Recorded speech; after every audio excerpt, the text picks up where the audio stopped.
This young man with an incredibly handsome but dejected face is our protagonist. Alon used to be a slave, working up to 78 hours a week. Yet now he has entered the body of a noble in a fantasy world. Sounds good, right? Well, it is. However, the character he possessed is illiterate and powerless, spending every day eating and playing, living uselessly like a count's playboy son. The only thing he doesn't know is where he currently is. Just as Alon was enjoying the attention of the maidservants, one maid nearby reminded him, "You should go to bed early, sir, because the young masters will return tomorrow." Alon, surprised, asked the young masters. The maid replied in astonishment, "Young Master Leo and young Master Tonio. You speak as if you've never heard of the Palacio family." Hearing that name, Alon instantly froze.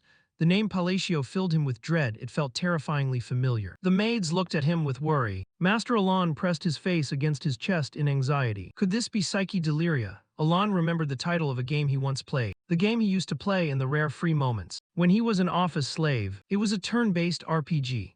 No matter which storyline the player began with, once the five great sins appeared. Wrath, greed, sloth, pride, obsession. The kingdom, the noble houses, and the cities began to collapse disastrously. Among them, the Palacio Count family stood out.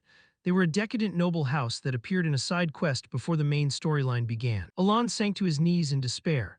Right, I know this place well. He rummaged through his memory for information about that family. Alon looked at the majestic mansion before him in despair. Really, why is it the Palacio/Count family that is the first to be destroyed by the five great sins? Is this the place that will be ruined first by the five great sins? Please, I'd rather go back to being a slave working 78 hours a week. Living in luxury with no meaning, when in 10 years everything falls, feels worse than being owed 6 months' wages. Why does someone who transmigrated like me have no special privileges? Wait, privileges? That's right. Doesn't knowing the game's plot 10 years in advance mean I already know the future? If so, then I just need to eliminate the causes that lead to the desolation before they happen. And so, in order to enjoy a peaceful, noble life, he decided to reform the five great sins. He told himself they are probably still children, maybe there's still a chance to save them. 2 months later in his study, hearing the report, I rescued orphans in the East, specifically victims who had been turned into living test subjects. Among them, I assigned the orphanage's administration to a girl named Yusha. Alon was pleased, his eyes brightened. As expected, my judgment of people was correct. You truly are very capable. Evan replied, yes, sir. But that was a compliment, wasn't it? For the young master never displayed emotion on his face. He nodded to confirm. Then Evan, I expect you to assist me more from now on. Evan stammered, this is really hard to get used to. Alon looked at the face in the mirror and thought, this face used to be very expressive, but it seems only the skin part didn't fully come to life. Evan is a rare supporting character in the game. He is a loyal man, so Alon summoned him. Evan said, anyway, thank you for the compliment, young master. But you said this raid was to rescue the girl named Yusha, right? Alon replied, yes. Evan continued, I must admit I now understand why you chose that girl. Even with my seasoned eye, after years roaming among mercenaries, that girl is by no means ordinary. He recalled the scene of entering the prison to rescue the children. Evan was astonished. She was so strong I can't understand why she obediently allowed herself to be imprisoned like that. Why didn't you bring her back here? Wouldn't that be a loss for you? Alon agreed, a fair observation. He pondered, on the surface it may seem I'm wasting a source of power by not using it, but preserving the status quo is part of the plan. Yusha is a bloodkin who signed a pact with an indescribable entity from another realm, possessing unfathomable power, and who would later become Wrath, one of the five great sins responsible for hundreds of deaths. But if the girl is raised in a peaceful environment, she certainly won't walk the path of destruction. That means I've defused the first-time bomb. Now I must think of a reason not to bring her back. Alon said, yes, that's right. He braced his hands and emphasized, because the time hasn't come yet. Evan exclaimed in surprise, the time hasn't come yet. Alon nodded, exactly. Make sure this matter doesn't leak and provide for the girl adequately. He received the order, yes, I understand. Suddenly he took out an item, oh, and give this to Yusha. Evan wondered, is it a letter? Is the content important? Alon replied, just a letter of concern. She went through horrific biological experiments, so I thought a little comfort might calm her. He took it, you even write such letters, I'll deliver it carefully. After that, he stood by the window and watched Evan ride away on horseback. Alon was uneasy, I wonder if it will truly comfort her. The real content hidden in that letter of concern was something he'd heard dozens of times while playing the game. It was an incantation to befriend bloodkin so it would have a calming effect. Wrathful sin, be at peace. The sorrow of darkness, the oblivion of light, one talent, one bond, all were incantations that appeared in the Wrath storyline. But by then, she had already completely turned black, cold, and it was already too late. In the game, after failure, it would shift into a battle. But now everything was still at the point 10 years earlier, so perhaps it wasn't too late yet. Alon stretched and complained, one of the 5 death flags has been removed. Is it now time for the next one? Thinking that a single incantation could befriend a monster is laughable. But after all, they are a species that worships otherworldly beings, so it might work. Those at the extremist edge of the cult are truly hard to fathom in their thinking. Elsewhere, Yusha sat silently holding the letter. Evan was startled. The mana still emanating from the girl was absurd. But the girl carried a strange quality, as if she had no emotion at all. She spoke, "You are the one who sent that letter, Lord Alon, right? Why didn't he call me to his side?" He panicked inwardly. What the hell? Evan stammered that. He looked at Yusha. Mana manifesting in visible form only happens at master levels. He recalled your words. Because the time hasn't come. Evan hurriedly said, "All right, it's because it's not the right time." She immediately withdrew her hostility. The content of the letter, remember this. The sorrow of darkness, the oblivion of light will gradually fade away.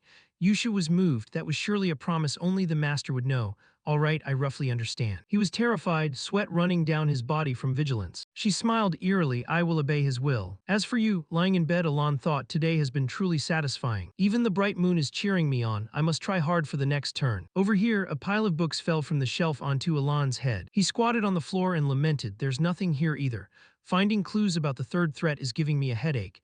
Evan ran over and said, young master, we've rescued the second child you mentioned. Now there was a bump on his head. He said, really? You made sure to treat the child well, right? He replied, of course, sir. After that child left the illegal slave market. Suddenly the door was kicked open. An aggressive man entered and said, isn't this the place? This was the second young master of the Palacio Count family. Cons, yo, he nudged him and said, why is an illiterate like you holding a book? Oh right, I heard you've been studying lately, haven't you? He glared, where's your older brother? Alon thought to himself, he's always such a nuisance. How did I endure this before? I wanted to resist, but I immediately acted obediently and bowed my head. It seems you still want to use the library, so I'll take my leave. Tonio triumphantly stepped on his head. You know your place, huh? Suddenly a knife flew across by him. Looking closely, the knife was embedded in the wall. At that moment someone entered from afar and said coldly, you pests are being too loud. Tonio felt extremely annoyed. The eldest young master approached, pointed at them and said sternly, I don't want to see blood first thing in the morning, so get out. This was the eldest young master, Leo Palacio. Immediately the two of them rushed at each other. Brother, I told you to drop that rude attitude when entering the library. Leo replied, get out while you still can. Alon quietly slipped away on the side. The Palacio domain had disappeared from the game quickly. Alon recalled his mission, investigate the Palacio domain of the Kingdom of Asteria. It was a place rife with vice, led by an organization called Avalon, but their power was greater than he expected. Essentially, these rotten brothers were vying for the headship.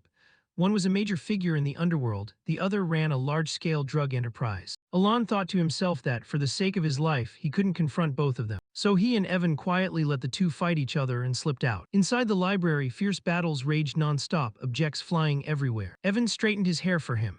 Alon thought to himself that he would live happily with the role of a weak, worthless, illegitimate son. After that he returned to his room, letting out a weary groan. Still, the second child was by no means ordinary. Alon, relaxing, turned to look at him in puzzlement. Evan wondered, how could someone like this know about the illegal slave market and the secret biological experiments happening in other lands? How on earth? On the other side he yawned lazily, seeming hard to control himself. Still lying in bed complaining, so tired. Evan spoke up suddenly, young master, you really are strange. You sent that child to the orphanage. Alon did not look at him. He wondered, did he say that child is not ordinary? That boy was not merely extraordinary, but possessed a level of destruction. Within an allied empire made up of many nations, the center was the kingdom of Kalyan. The child we rescued from the illegal slave market was the second incarnation of Psyche Deliria, Deus Macalan. After being sold into slavery and tortured, moved from place to place, he became the embodiment of one of the 5 great sins, sloth. He transformed like a demon, and then destroyed nations in the most horrific ways one could imagine. At this stage of the storyline, many players were shocked by the game's brutality. Contrary to the title Sloth, he was actually extremely industrious and would reciprocate both kindness and vengeance many times over. That's why I had to emphasize to Evan to treat Deus very kindly. He trembled, holding his teacup and marveled, so vivid. Alon said calmly, the reason I sent him to the orphanage is because the time hasn't come. Evan replied, I had thought of that before. So the letter you sent to Yusha was about the second child. Alon recalled the letter and answered, yes, and I also included some casual talk.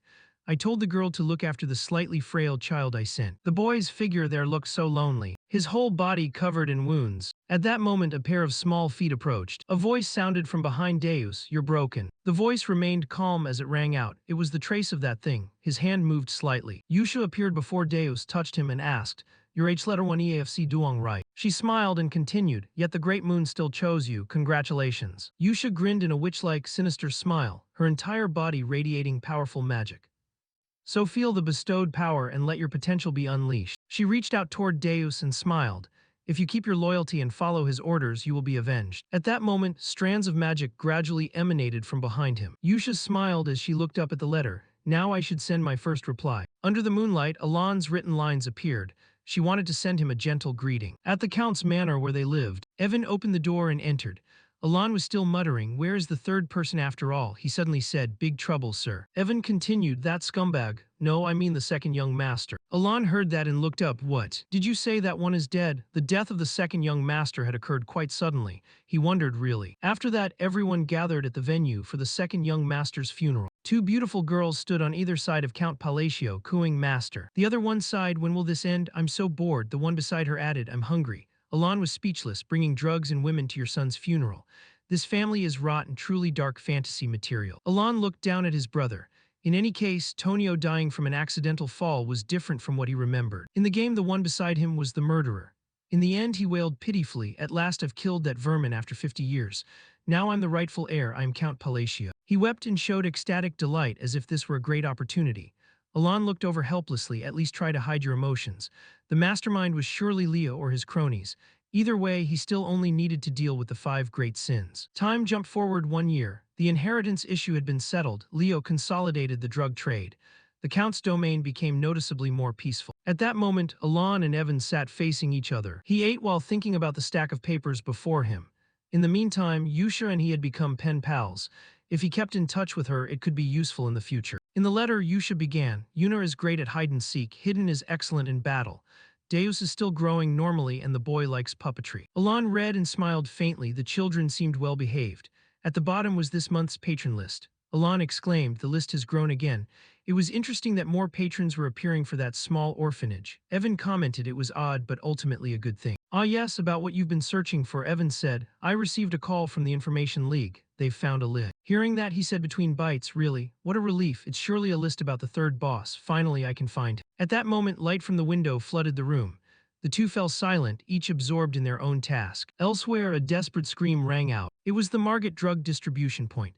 Two men walked and chatted. "The Palacio family's fish is generous. He always gives us hefty rewards." The other replied, "Indeed, our organization now has a few hundred members." Before them were people who had just been slain, and it was only minutes away. Seeing the scene, they panicked and cried out desperately, "Sir, my hands are out of control, help." Then a horror unfolded. Everyone there simultaneously took their own lives. The cries of despair echoed. Nearby, a solitary figure stood silently in the darkness. Yusha appeared behind them and said, "I really enjoyed today's puppet show. It seems there's much to report." Yusha appeared behind them and said, "I really enjoyed today's puppet show. It seems there's much to report." Yusha turned and asked, "Well, do you pity them?" Deus replied, "Because they used others to make drugs. I just don't know if this has anything to do with my grievances." She answered, "Of course it's useful. We're creating space for his return." Yusha gave a wicked smile. "How could we let this place look shabby when he returns?"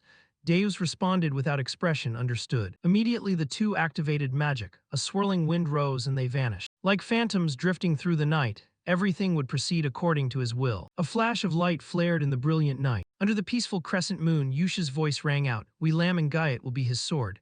No one remained there, only a deep hole in the ground. 2 years had passed since becoming pen pals with Yusha. Evan dragged his weary body toward the backyard. "I'm back, so you're in the backyard." Alon said nonchalantly, "Oh my Evan, you startled me." He gestured and said, "The fifth child has been safely sent to the orphanage." Alon was greatly surprised to hear that.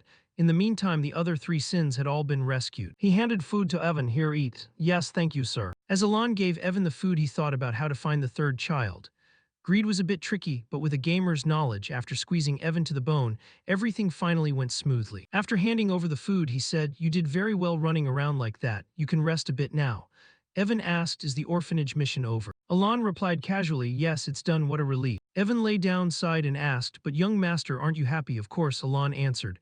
He said Evan didn't look much like it. He pointed to his mouth. "I'm smiling now." Then he put on a very practiced smile. "Let's go with that." Sunlight shone down as he stretched and breathed in. Alon lay on the grass, lost in thought. "This is progressing better than I expected. Everything is going smoothly."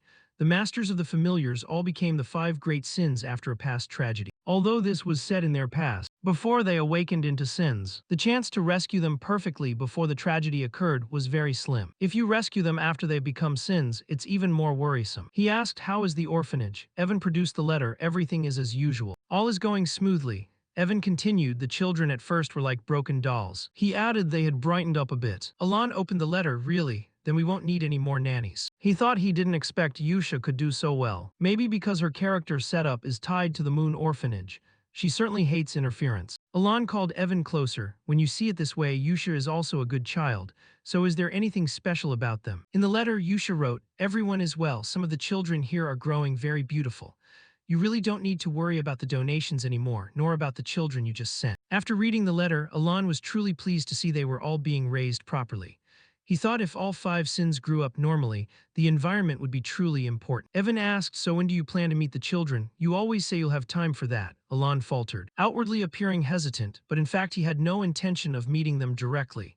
It would be better in many ways to become close to them. But perhaps because the process of becoming a sin was so horrific and tragic, their personalities, as seen in the game's flashbacks, were terrible from a young age. He considered carefully. It's true he saved them before awakening, so it should be better, but it still feels frightening. He stammered, "Maybe next year is fine, I understand." Alon breathed a sigh of relief. After all, from now on in this terribly dark fantasy world, what he needed was some self-defense skills. He thought magic required talent, and he happened to have it. Evan spoke up, "But young master, have you heard of Lam and Guyot?" Alon replied, "Never heard of them." Evan explained, "They are an organization that has become famous recently, specializing in hunting down criminal organizations." Alon asked again, like cleaning up trash, "Sounds like a good thing." But inwardly he thought this wasn't the setup he knew, so they'd probably disappear soon. Evan said seriously, "But now they're even killing nobles, which is why I thought you should know about them." Alon called to him, "Evan, from today you'll sleep by my room." Night was drawing late. Moonlight bathed the mansion as voices rose. "Shall we hear the weekly report on Lam and Guyot's activities now?" Yusha nodded and spoke softly. In the north, Xiaoling cheerfully reported that he had taken care of everything. He said casually, "The heads of the slave traders have been dealt with. I like this outfit a lot, Lucky Stitch." He told them that if anyone could guess the color of his eyes, they'd live, but nobody knew. Ryan also spoke up, "All the bodies have been buried properly." Raiden sat on the steps and said, "The south is done as well. The illegal human laboratories and the troublesome Avalon were all torn apart, leaving no trace." Yusha smiled wickedly, "Good, everything is going according to his plan. We exist for the glory of the Great Moon." They all belong to the secret Lam and Guyot organization, worshippers of the Great Moon. However, a problem has surfaced. Yusha said under his will, "Everything is perfect, so how can there be a problem?" Very Mew reported that the leader of Avalon is the Count's eldest son. During the Southern Purge, a dangerous document was uncovered. It seems the Count's eldest son is plotting against him. This surprised Yusha, but she showed little outward reaction. What? A demonic power radiated from her entire body. Indeed, even those nearby felt terrified of it. She held up the piece of paper. After the Count fell ill and died, he had been quietly poisoned. She crushed the paper in anger. "Really, you were right." 2 years later, as predicted, Count Palacio passed away. The official cause was announced as cardiac arrest, but given the drug abuse that led to his death, it was too obvious. A voice exclaimed, "What, Lam and Guyot again?" Alon listened quietly. "Yes, they assassinated him at night. Another killing then." Alon thought they seemed to be getting more cautious about Lam and Guyot. Moreover, the Count's funeral had no mourners. It ended quietly in absolute silence. Everyone left coldly. Evan asked, "Young master, what should we do?" "Next year the commoner, I mean the eldest son, will inherit the title. What's with all this luggage?" Alon was packing. "You pack up too." Evan was surprised. "Go where? Are you leaving the manor?" Alon replied, "Not exactly, we're heading south." After packing, Evan wondered, "South, you mean Rodmal, right?" They planned to move to a small village in the southern part of Palacio's territory, namely Rodmal. Meanwhile, someone stood on the upper floor watching his every movement. Leo had been observing from beginning to end, but said nothing. The delicious fried eggs and bread sizzling in the pan. The two happily fried eggs until everyone was craving them. But that happy life didn't last long. After 3 days, the two had to return to the Count's manor. Alon tore at his hair and complained, "What now? Another funeral for the eldest son." He said gloomily, "I can't believe we have to go back to this bloodstained place. The signs of death this time are very different. How did he die?" Alon looked at Leo lying in the coffin. The cause of death was a sword thrust to the heart. Alon thought, who could do such a thing? Who killed Leo? At that moment, Leo turned and asked the cause of death. The guards were immediately terrified, jolting with fear. Sorry for looking at you. Alon was also stunned, not understanding what had suddenly come over them. He quietly passed through the crowd. Evan followed and called young master. He asked softly, Evan, have you found anything? Well, about that, young master, could it be? Evan whispered, are you the one who wiped out Avalon in a single night? Hearing that, Alon turned to look at the servants moving around, seeing only their confused expressions. A few days earlier, during the trip to Rodmal, Evan spoke up, by the way, young master, if you're leaving too, why not choose a better city? Alon thought to himself, no, absolutely not. Rodmal is the final location in my plan. He had rescued the 5 great sins from their circumstances and prevented the world's future destruction. Rodmal has no ties to the original storyline, and it even has a palatial villa. A perfect place to live comfortably like a noble, to enjoy a sweet life. Alon said in a low voice, there is a reason for everything. Evan immediately cut in, I won't be fooled anymore. You always ignore things when you're preoccupied. Alon clicked his tongue, let's just say that. The carriage drove out of the Count's manor. Leo had witnessed everything, pondering in his mind whether he should kill him or not. After all, whether he was here or not was useless. Leo had considered eliminating him with poison after his father's death, but then thought that since he had quietly moved toward the border, there was no longer a reason to kill him. Thinking this, he told himself that perhaps because Avalon's affairs had been unlucky lately, he was only a nuisance. Leo gripped the railing tightly, still lingering on something. Then he ordered his servant Almond to follow the carriage. Almond, Leo's right-hand man, asked, so you want me to kill him? Leo was surprised by the question, what? But Almond coldly carried out the order without complaint. Suddenly he asked, making Leo dissatisfied, your mission is to follow my orders. No sooner had he said that than Leo was struck by a sword in the chest. His voice trembling, how dare you betray me? The other said, I've had enough of this civil war. But that person was not Almond, it was hidden, a member of Lam and Guyot, not Almond. Quite enjoyable so far, we are taught by the blood moon. Lam and Guyot is his sword, we act according to his will. But if anyone dares harm the great moon, we will act on our own initiative. Saying that, he plunged the blade deeper into Leo, then decisively drew the sword out. Blood spattered all over the floor. Watching Leo collapse, he continued, that's why I've been waiting for you to say those words all along. I didn't expect it would take 2 years. Keep threatening, my people won't let you leave safely. With what you just said, Avalon will now vanish from the continent forever. He even showed a hint of regrets, what a pity. The great moon gave you a chance. Having said that, he leaped over the balcony and disappeared. Dawn began to break. The sun rose as always, and Rodmal truly was a paradise. Alon woke up happily, good morning. He admired the peaceful scene of another day, eating when he wanted and enjoying the dishes he liked. At last he could enjoy the life of a true noble. While eating, he thought, maybe I should start a bread business. Evan entered with a letter in hand. Young master, a letter has arrived. Taking it, Alon wondered, what's this? The piece of bread in his hand fell onto the table. The letter stated that after Leo's death, Palace IO requested his return, and the string of free paradise days ended after only 3 days. So Alon sadly stood before his brother's funeral, returning to the manor once again. Looking at the fearful faces before him, he wondered why everyone was reacting that way. Evan said, young master, since when did you become the mastermind who wiped out Avalon? Alon was also bewildered by the question. In retrospect, he had fallen into a continuous simulation, full of crazy scenarios. Alon sat curled up in a corner, dejected. Hey, Duong Dung, can you explain to me in a way I can understand why I became the mastermind? Evan said calmly, because you were the only one left alive after this. Leo was murdered right after we left the manor, giving you a perfect alibi and making you the heir. Alon went blank upon hearing this, realizing the problem. Evan continued to explain, Avalon disappeared, there's no one left to complicate Leo's death. And just like that, you became the mastermind of the case with a master swordsman under your command. Happy now, what's with that outfit? Alon thought, God, when did I start all this? No organization could erase an underworld boss that fast. Alon asked, didn't you say there was an organization that hunts other organizations? You mean Lam and Guyot, right, but you think that's correct, don't you? Evan said the Intelligence Council reported that's not the case. They said Lam and Guyot doesn't leave bodies, only symbols. Whereas the members of Avalon were all killed by the sword, like a scene of hell on earth. That's why I'm viewed as the mastermind with a swordsman expert under me. Exactly, Lam and Guyot doesn't appear in the game. It's impossible for a weak organization to vanish before the main storyline begins.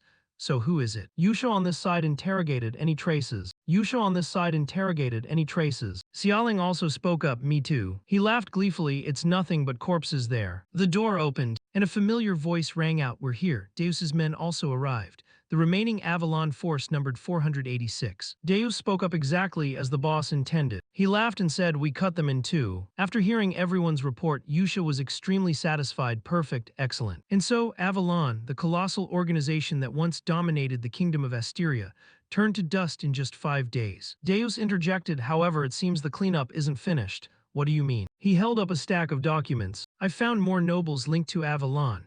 The Duchy of Altia appears to be deeply involved. After hearing this, Yusha fell silent for a moment. She opened the files Deus handed her, exuding her usual menace. You know what I'm about to say, don't you? Everyone understood her implication. No one added anything. Deus said, let's handle them quietly. Yusha exhaled once, then turned to Rhine. The Intelligence Council has confirmed everything right. Rhine held the paper. Yes, they're treating this case as unrelated to Lam and Gaiet. Deus added, other guilds say the same, they call it a swordsman's hell. Yusha asked, do we continue surveillance? She smiled faintly, continue, do not touch that person under any circumstances. I've said it countless times, everyone knows this right. He made the papers float, but because that person's bloodline targeted things beforehand, this case isn't a command. Remember, we are a sword. Hearing that, Yusha brightened and covered her face, saying, a sword mustn't think for itself, right? Her eyes flashed red. Facing the window, she said, Lam and Gaiet must act on orders. Remember, this person knows everything. The four over there also looked up tensely. Her voice was resolute, never disappoint that person. Deus looked at Yusha, puzzled.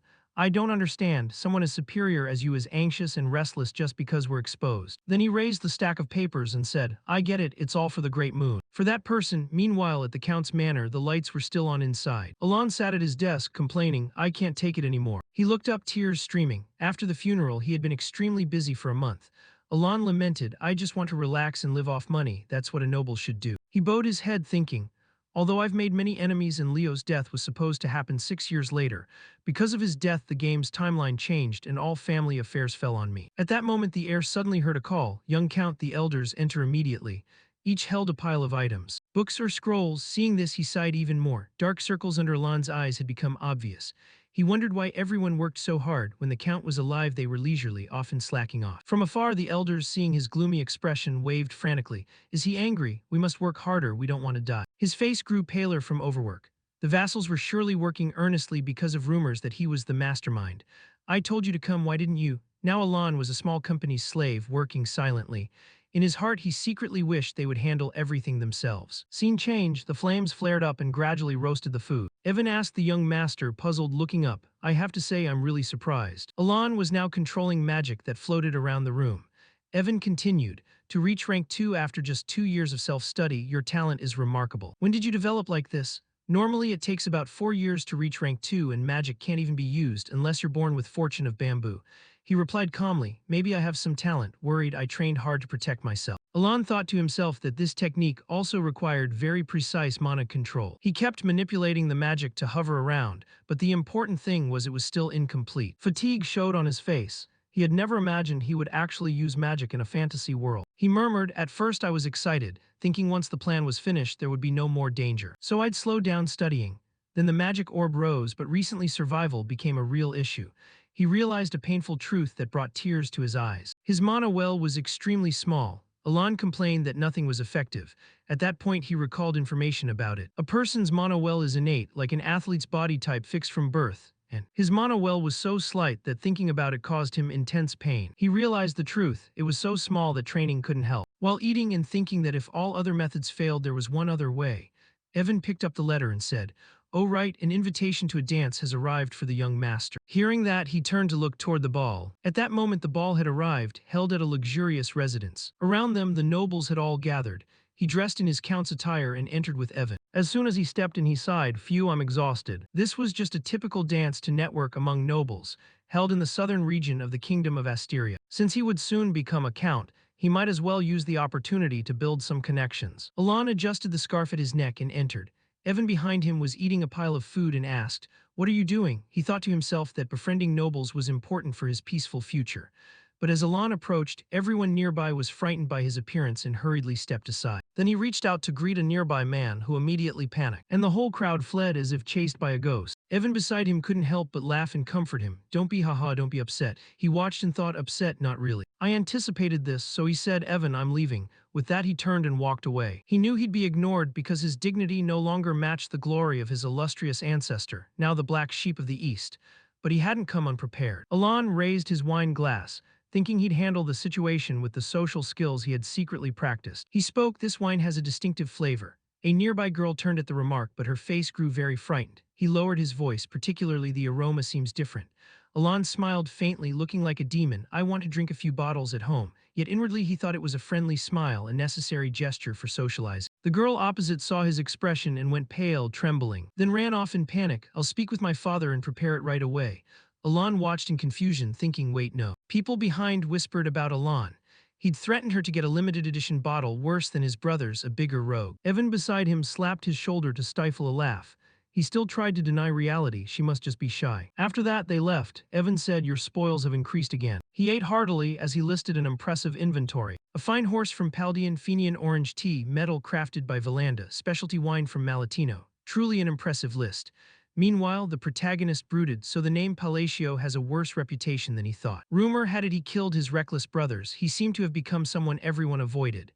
Goodbye diplomacy for now. Was it just him who noticed, or had he grown more distant from others? He said wearily. I'll go get some air. Evan stood still and said yes. Behind them, a red-haired girl quietly watched him. She looked at him as if lost in thought, then went outside and leaned on the railing to look around. He kept wondering, where did it go wrong? Just then a voice called, hello, may I speak with you for a moment? Alan was startled and turned. Someone just spoke to me, who is it? But when he turned, he saw no one. Then suddenly a voice sounded again. He looked down in surprise. A petite girl had appeared before him. She introduced herself, Loria, the third daughter of Duke Altia. Hearing the name, he murmured to himself, Altia, of course. Alan said yes, hello. The Altia family is one of the three great villains of the realm, the black sheep of the north. Alan thought to himself that anyone who approaches him first is unusual. He looked at the small girl and wondered, why don't I remember her? He didn't recall seeing her in the game. Loria suddenly said, I'll be direct. Lend me your strength. At that moment, Alan's expression before her became frightening, gloomy. Loria, flustered, continued, I'm going to be assassinated soon. Her words echoed in the night, oddly gentle. Loria's face was filled with panic as she looked up. Alan, hearing this, thought to himself that he'd received his father's favor,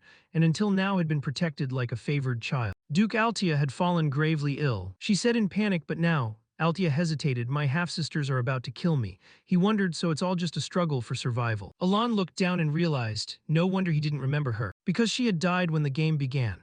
Loria pleaded urgently, if it's your power, Alan, please. But he answered, I refuse. Loria tried to continue, I'm not asking you to help me for free. If you help me, I'll give you half of House Altia. Yet he turned away and said, very well, I take my leave. Alan thought inwardly that although pitiful, just surviving was hard enough. He shouldn't invite more trouble. Even if he wanted to help, it wouldn't be as rumored. He had no special abilities. Alan couldn't help but turn back to look at the lone figure standing there. Loria's expression was sad and silent. He rubbed his neck, exhaled, and turned back, thinking something good is about to happen for her. Hoping she'll find a strong ally, then he went back into the party, where two men in black cloaks were talking in a corner. So Altia has moved closer to the Great Moon. I should inform Red Moon that good fortune will come to that person. The woman beside him said, you don't need to. If the info is correct, she's the only one in House Altia not tied to Avalon. Those above are observing Logia, which means she's not a target of Raiden. The other turned away, that's fine. The rest of the Altias will be dealt with. Yes, under Red Moon's orders. We'll focus on cutting off the information source so the Avalon incident never reaches him.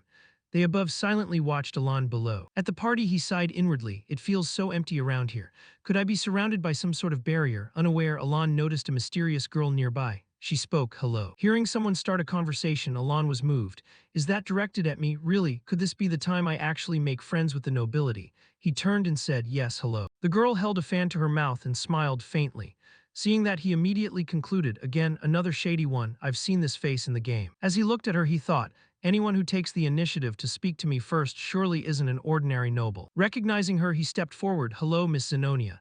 Seeing him recognize her, Kalia exclaimed, oh my, you know me. He replied calmly, of course, you're quite famous. The three most notorious villain houses of the kingdom Asteria. To the north is House Altia, to the east is House Palacio, and finally to the west is the decadent district. She evokes the image of a noble viper. Kalia smiled faintly, famous, me, she is the eldest daughter of Count Zenonia. Count Zenonia? If Palacio is a criminal gang, Zenonia is the upscale version, a legalized crime syndicate. Thinking this, Alan shuddered. He decided to himself that he only needed a few noble connections to live peacefully. Even with half his life hanging by a thread, for this sweet life he must stay away from them. Someone teased because Kalia was so beautiful. She replied gently, thank you for the compliment. Kalia smiled and added, I would very much like to talk more. What do you think? Alan answered calmly, I would like that too, but too many eyes are watching. Inwardly he begged, please let me slip away quietly. Kalia looked at him and said something obscure, just as rumored. Then she turned away, I hope to see you again soon. The words sounded puzzling. After that, Kalia walked off elsewhere. He stood there confused, not understanding what had just happened. Above, two observers looking down said, the Avalon district is completely sealed off. The other continued, but now another person has appeared. They looked toward the window where a figure hiding in a tree was still watching. A tail, huh? Then two small figures suddenly dashed away. Without direct orders, they merely observed for now and would act later if needed. Scene change, Evan scratched his head in puzzlement. Young master, are you sure this time it's real? They stood before a mountain gorge. Evan doubted. Is this really the place we've been searching for? He looked inside. Though it was daytime, it was strangely dark. Everyone's faces tense as if about to ascend. He clenched his fist, finally found it. This is the real target. The environmental effects match. It's definitely here. Evan complained, if it's fake again, this time I'll go into depression. They entered while scanning around. Runes covered the stone slabs, he replied, this time it's real. In the game this place was much easier to find. Actually, the reason he trudged all the way here under the guise of a scouting mission was because of the southern maze. That maze is called the Whispering Maze. Solve all the puzzles in the 8 rooms, and you will receive a precious relic as a reward. Alon smiled and looked ahead. I still remember all the guides in the thrilling grind for loot. Before them stood a massive gate, covered with strange characters. He looked up in awe to see the maze entrance in real life. Though he'd grown tired of this place in the game, standing before it felt entirely different. Evan exclaimed in surprise, this gorge looks like it was hand-carved by people. How do you know places like this? Alon raised his head and said, I've been here many times. He found that odd. You've been here many times. Alon laughed, only joking, I have my own ways. Let's go. Seeing his serious face, Evan cried, please don't say those things with such a serious look. As they entered, they heard the roar of a monster above. Its massive hand clenched, producing a terrible sound. Evan looked around and said in awe, in here, get one puzzle wrong and you get crushed. Alon silently assessed as the horrifying noises continued. Evan was stunned at his expressionless face as he wrote something on a stone tablet. How could he remain so calm? He watched him write intently, baffled even in this situation. Evan recalled 4 years together, yet still couldn't understand his young master. No two missions were alike. Repaying someone else's debt, helping a slave rescue an orphan, dismantling a demonic organization, delivering a meaningless letter. At that moment, the monster seemed not finished, making him more puzzled. Yet he knew this place thoroughly without ever leaving home.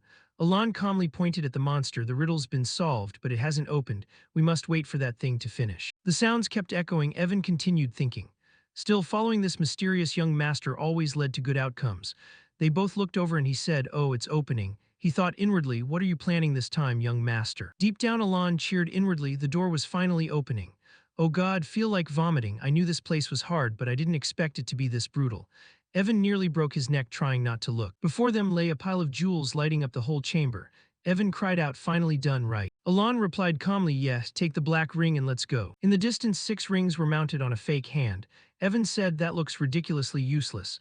Alon picked up the black ring. It's a bit big, but touching the others will only bring more trouble. Leave them be. He silently looked at the ring, thinking inwardly that he finally had a restraining band. Alon reassured him again, don't worry, the way back is safe. Evan stammered, yes. Walking, he thought that remembering the game's guide made this too easy, though his face didn't look good.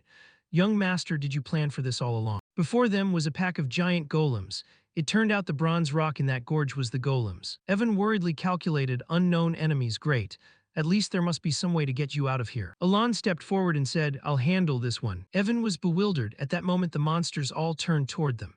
Evan warned, whatever you plan to do, priority 1 is getting out of here. A golem lunged to attack. He shouted, wait, a level 2 spell won't be enough. Just then Alon murmured, bind activation. The ring on his hand flashed black. Immediately after, the golems began to change as light flared. A voice echoed through the air. Fragment inheriting the great will of Enmarlala, state 2 limits you can develop. Alon stood in the pitch-black space, surveying the surroundings.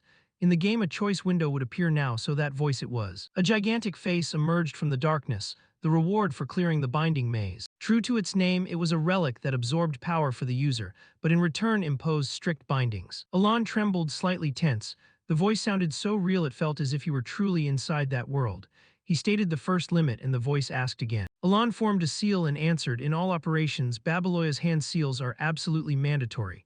The voice asked, what do you wish to gain from this binding? He replied, strength to bend the world's rules a little further. Lines of power in the air intertwined. Evan looked up at the pitch-dark scene. Light gradually appeared and the voice rang out again, the second limit. Alon formed another seal. In all operations, only the sacred words of Babyloia may be used. The voice asked further, and what do you desire from this binding? He replied calmly, the same as before. The voice fell silent for a moment. Alon looked up, puzzled. Damn, did I miss a step? The skill icon mimicked it exactly, choosing both the seals and the sacred words as limits to obtain the most powerful offensive strength. He couldn't help sweating with worry. He'd perfected the seals and chants by playing over and over, so this had to succeed. Then the voice accepted. A hazy tone declared, "O human, remember the hand seals and mystic words of the great forgotten god. We express gratitude to the one who continues his will." Alon found it baffling. Continue his will, what does that mean? Soon after, the ring on his hand vanished. He guessed it was being absorbed into him. It seemed the binding had succeeded. The voice spoke one last time, "I have always watched you. You inherit that will." Back in reality, Evan was still shouting, "Young master, a level 2 spell."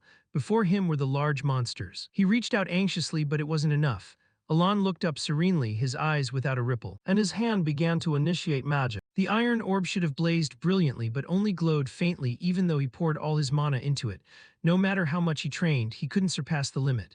Then it was time to test the power of the binding and its price. With that thought in mind, the protagonist formed a magic orb in the palm of his hand. The orb gradually accumulated more and more. The monsters charged forward. Alon raised his hand to direct the magic orb straight ahead. It was time to test it. Alon unleashed the orb. Next came the countershock technique, lightning repeatedly striking the cave's ley lines. The orb grew ever brighter, blazing in the dim, muffled space. With a blue light technique, the orb expanded, spun, and unleashed a succession of lightning bolts around it. And finally, the linear diffraction technique. Alon skillfully executed the hand movements for the spell. A powerful surge of electricity shot from his hand. The current directly blasted into those who were pursuing them. Evan watched the scene dumbfounded, utterly amazed. The electricity had not yet dissipated. The giant stone men were struck immobile, powerless. Alon and Evan stood on the cliff silently observing. After only a few seconds of silence, another lightning burst swept through the remaining stone men. Their limbs scattered and shattered, the lightning flashed and then faded. Looking down, the two saw the giants reduced to heaps of ruined stone. Alon's face showed no change, while Evan remained dazed, muttering unconsciously, "Damn, I can't believe it." They waited for the electricity along the cliff to die down before descending together. Along the way, Evan nagged Alon, "Have you been hiding your true power all this time?" Alon replied lightly, "Impossible." Evan didn't believe it and persisted, "What? In 15 years as a mercenary, I've never seen anything like this. Are you seriously saying that's only a level 2 spell?" But he only received the bland 2 words, "Yes indeed," from Alon, leaving him speechless and helpless. Contrary to Alon's cold, expressionless face, his mind was full of questions. "I don't even know beforehand, it wasn't that strong in the game, if I remember correctly." In the turn-based combat system of Psyche Deliria, spells can be enhanced each turn by seals or incantations. In a turn-based system, each victory and completion of a battle grants the in-game character a 10% attack increase. And in the recent fight with the stone giants, this was a chain examination spell using 4 seals and incantations. It was empowered over 5 turns. The more he thought, the more Alon unconsciously recalled each technique he had used. He had used 4 spells in total. The accumulated lightning was amplified and configured to form a suitable pattern for a large area examination spell. In return, the limitation was that hand seals and incantations were required for every spell, but in exchange you gained superior power. Thinking of this, Alon vaguely heard a strange voice in his head. "O forgotten mortal who still remembers the seals and mysteries of the great god, we thank you for inheriting his will." Thinking it over, he drew a conclusion for himself. That's probably why the spells were amplified many times over. Throughout the walkout, Alon's mind was tangled with thoughts. Still, the power of this level 2 magic is excessive, far beyond expectations, even I am surprised. Evan followed behind and finally exhaled, sighing, "We're finally out." He wearily sat on a stone bench, leaning against the cliff, muttering this was more exhausting than fighting. In his fatigue, Evan half scolded, half asked Alon, "Who in the world came up with such a terrible place?" Alon did not answer. He looked around and fell into thought. Come to think of it, the Whispering Maze has another name. According to information found online, it spread through the community via shared maps and guidebooks, and the buzz about this maze on social media is huge. What is the Palion Maze? Everyone keeps saying Palion, Palion, what the hell is that? The Whispering Maze, a mid-level grinding area in the game. According to the director, the maze has an owner and can be farmed endlessly if you ignore the reward. So when did it become called Palion's Maze? The question nagged at Alon, and he asked aloud without thinking, when did it start being called Palion's Maze? Evan, half listening and not understanding, asked back, "Sorry, what did you say?" Alon didn't repeat it. He pulled Evan up and diverted, "Let's head east. After 3 weeks of hard training, there's something I want to do when we return." Hearing that, Evan sighed helplessly. "What? You're more diligent than I thought." As he dragged Evan away, Alon thought, choosing seals of the same system as the spell increases its power, and choosing the correct incantation enhances attributes. That's how the game mechanics work. But unlike the game, where visuals don't change and only attack stats increase, each victory grants the player an additional 10% attack power. However, from the recent battle, Alon noticed each seal actually altered the spell. and every incantation produced a distinct chain. Thinking that, Alon wondered, even though it was just a technique, could my mana control be refined enough to sense those transformations? Shaking off the jumble of thoughts, Alon finally told himself, when my mana recovers, I'll have to test it again. In any case, things turned out fine. In the dark deep of the forest, unbeknownst to Alon and Evan, Rhine wrapped in a cloak lay hidden in the shadows. She waited until they left, then lifted her head. Swiftly, she leaped from one cliff to another and entered the maze. Arriving, Rhine paused. She looked at the large stone covered in rows of raised colored script. In any case, things had turned out well, and she recognized these unfamiliar characters at once. They were the script of the Elenif Empire. Rhine removed her cloak and translated the strange writing. It read, "For a friend soon to be left alone, the sword Saint Ban stood firm." Then she gently touched the raised colored script. Vivid images flashed through Rhine's mind. He had repelled the invasion of the Dark Lord and defeated Alakalaka, who once devoured the hearts of his people. The radiant Emperor Great Banon always lived in the hearts of the people, valiantly fighting with the divine sword against the vicious Great Dragon. Then the scene rewound to Rhine herself hovering above, surrounded by books fluttering about, a voice echoing in her head repeating, "I know all, for I was born with a great mission in the ancient library." Back in reality, Rhine remembered earlier standing on the cliff looking down at Alon and felt she had realized something. Yes, Palatio was the one who created it. I already knew the Empress differed from the one recorded in history, so I suspected something extraordinary. Images of Empress Beletter 1ed de Ludia, Emperor Great Ban Alon, and Alon kept circling in Rhine's mind. Yet she couldn't stop the thoughts racing through her head. Think about it, even the great moon once called Palatio a friend worthy of reverence. Moreover, the incantation he whispered doesn't even exist in any record of the ancient library. Recalling Alon's recent fight with the giants, the chance he used troubled Rhine most.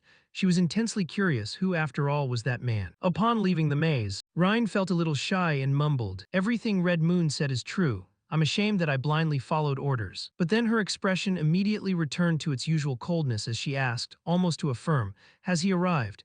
She looked up at the figure on the branch and wondered, "Did you get the information?" Deus touched and replied coldly, "The man in black is dead." His neck was suddenly twisted twice in midair, and that was Alon's deed. Rhine responded briefly, "I'll have to report this so it can be handled appropriately." In the dead of night, a pale moon hung over the treetops, and two figures streaked through the sky. At that moment, in the Count Zenonia's mansion in a room, Kalia sat on the sofa sipping tea lightly.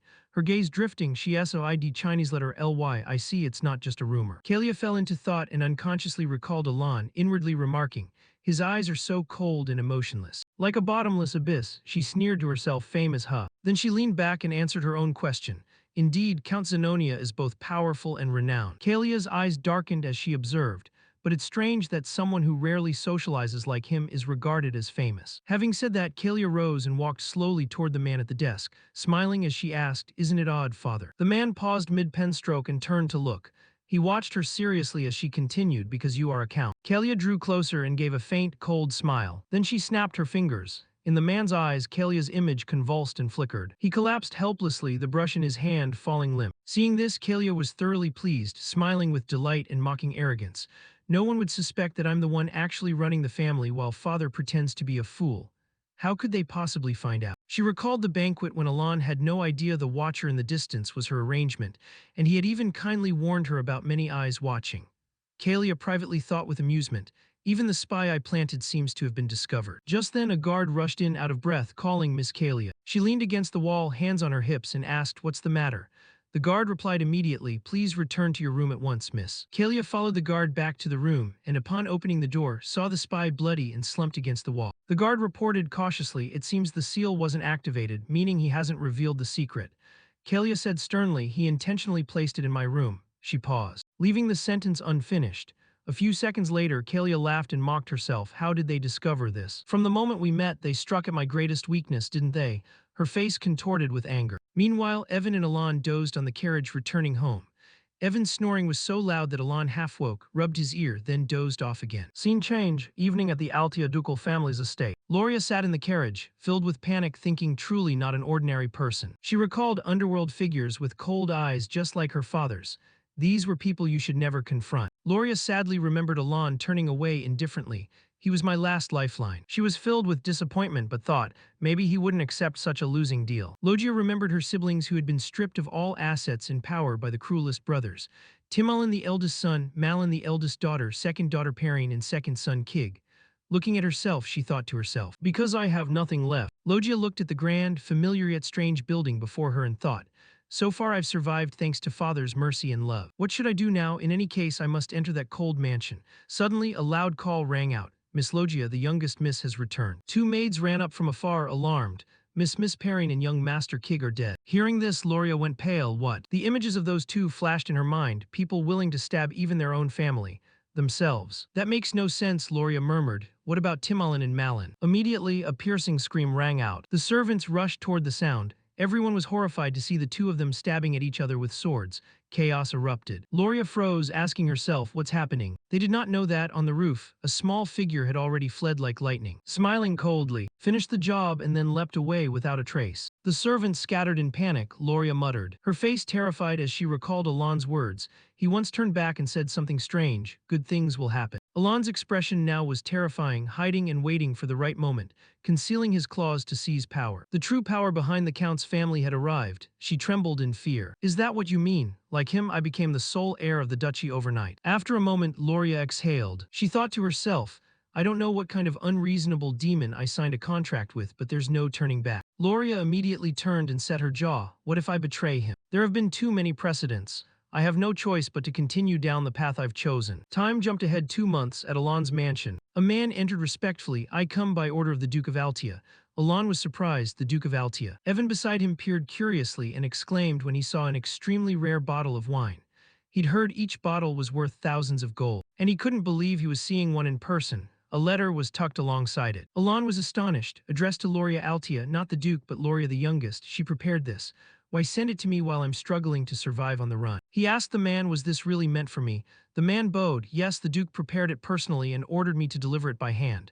Hearing this, Alon jolted, the Duke himself. Wait, so Loria the youngest has become Duke Altia without even you realizing. At that moment, she was focused on paperwork at her desk. After a while, Loria stretched. 2 months passed so quickly. She couldn't help but recall that after their father's funeral, he had died of illness. She had taken the succession oath and become Duke. Loria rose, lamenting, at first I couldn't even enter this office. She still couldn't forget that horrific night.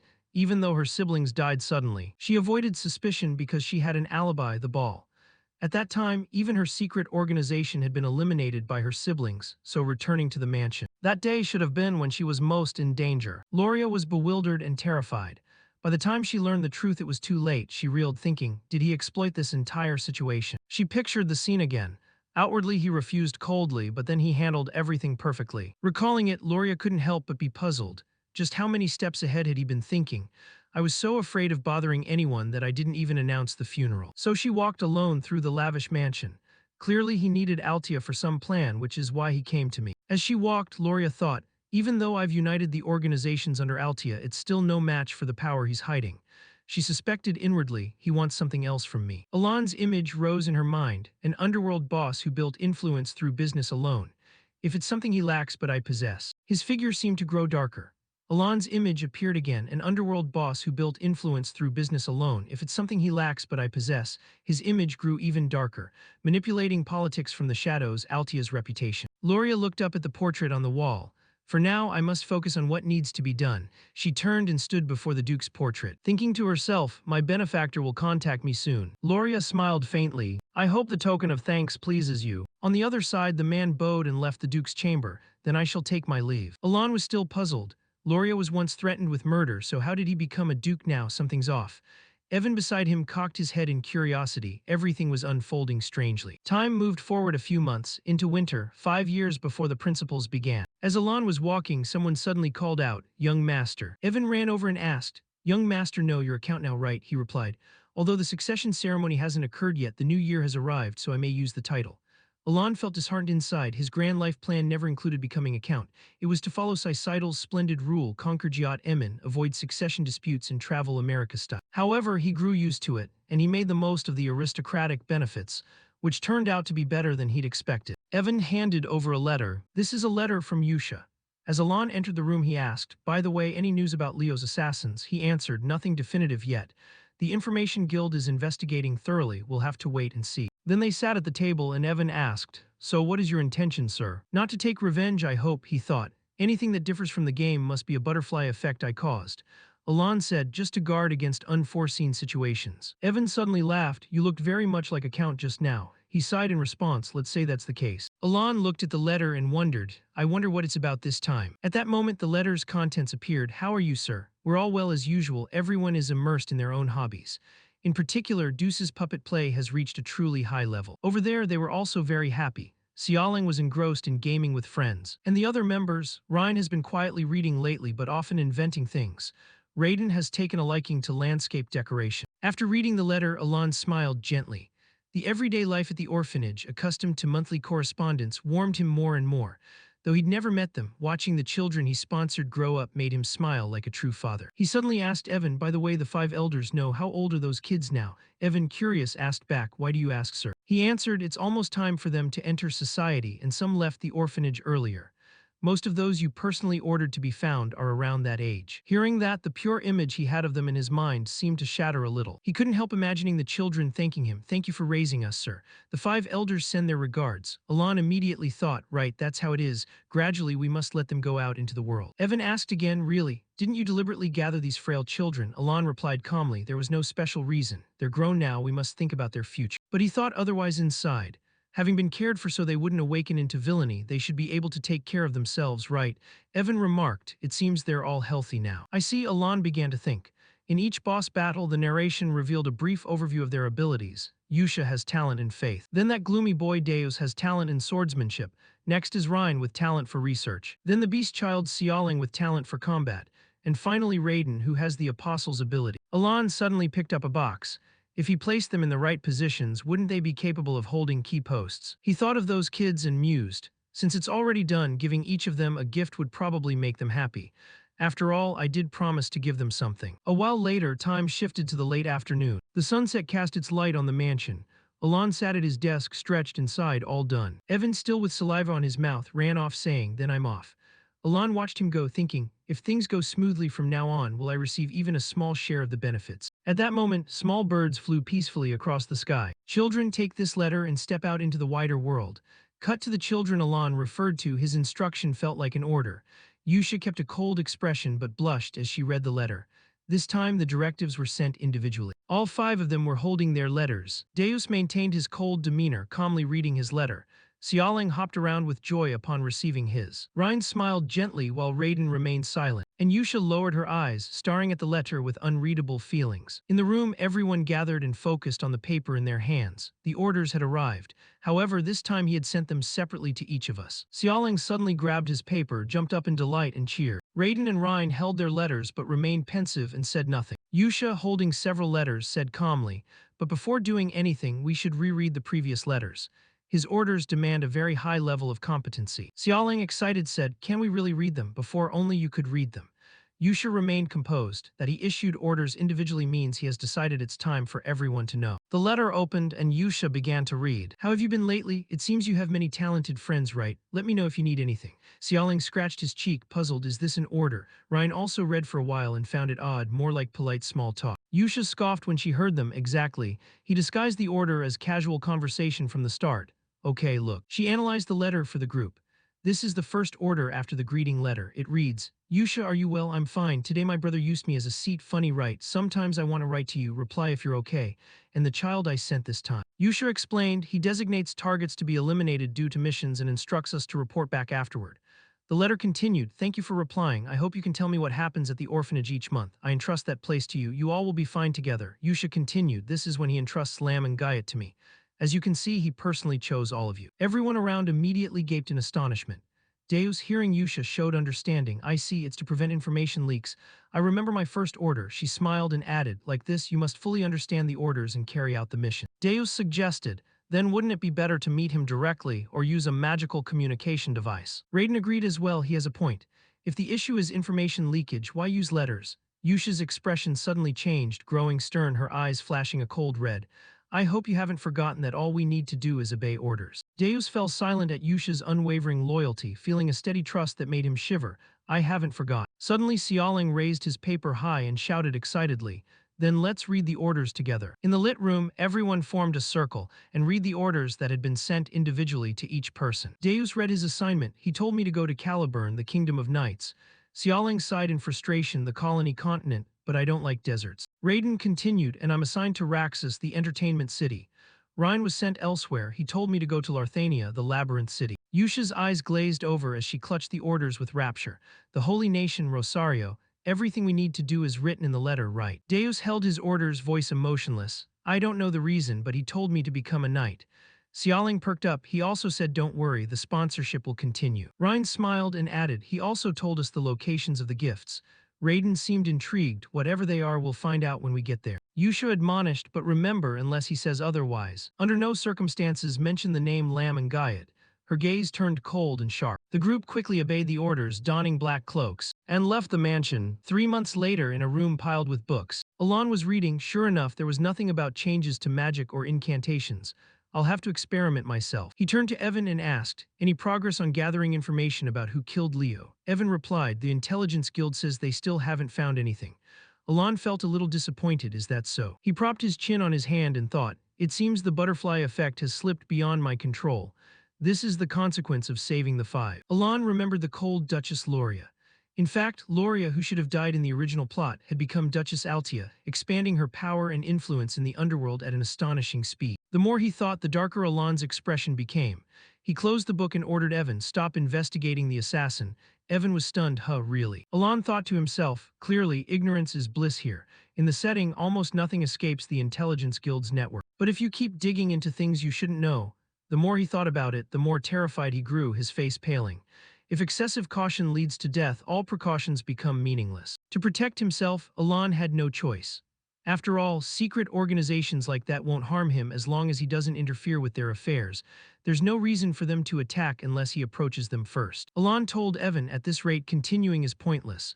Though he didn't fully understand Alon's purpose, Evan agreed, all right, I'll tell them to stop the investigation. Suddenly, Evan remembered another piece of news and hurriedly told Alon, oh, and one more thing, it seems Deus was recently knighted in Caliburn. Hearing that, Alon, expressionless, still offered polite congratulations. Really, good for him. 3 months later, Evan came running to Alon with a pile of food. Count, what do you think of my versatility? Then whispered self-praise, truly talented, huh? At that moment he added another piece of news for Alon. Nod has now formed an entire team of knights. Alon was stunned. What? Then he must be at least at the expert level or higher. Alon recalled the knight ranks in this world. Swordmaster, sword expert, swordsman. The more he thought, the more impressed he was. It's not been that long since he was first knighted, has it? Evan added, people are saying the world may see the fifth great knight within less than 10 years. Alon suddenly remembered and brought up the great knights. You mean those called the Blades of Caliburn? Evan confirmed, yes, he's truly talented. Alon felt a bit proud and rather proud of him. Evan, chewing, said, Caliburn must be very excited about this. 6 months later, in a magnificent castle, Alon was absorbed in his work. A year had passed since the 5 great sins left the orphanage. Just as he was getting used to the duties of a count, Evan burst in with news. My lord count, I've just heard something very new. Alon didn't stop what he was doing. Evan continued. It seems Deus has become a blade of Caliburn. The next piece of news stunned Alon so much he dropped his pen. He's become the 5th great knight. Alon, incredulous, asked, but only a swordmaster can become a great knight, right? He recalled what he knew about becoming a knight here. Seiki Delir's swordmaster was a superhuman who transcended even sword aura and unlocked a unique ability called manifestation. Alon asked Evan again, are you saying Deus is already a swordmaster? Evan corrected him. More precisely, he's about to become one, but he hasn't produced his own manifestation yet. Evan recounted Deus's rise. In any case, the nation has already granted him the title of Great Knight, not only because he won the duel against the 4th Blade, but also because Caliburn lost a great knight to the northern savages. Hearing that, Alon suddenly recalled, that's right, they've been at war for more than a decade. Evan found it hard to believe too. It takes 15 years to sense and control mana. The manifestation process requires at least a few decades. He remembered this empire's history.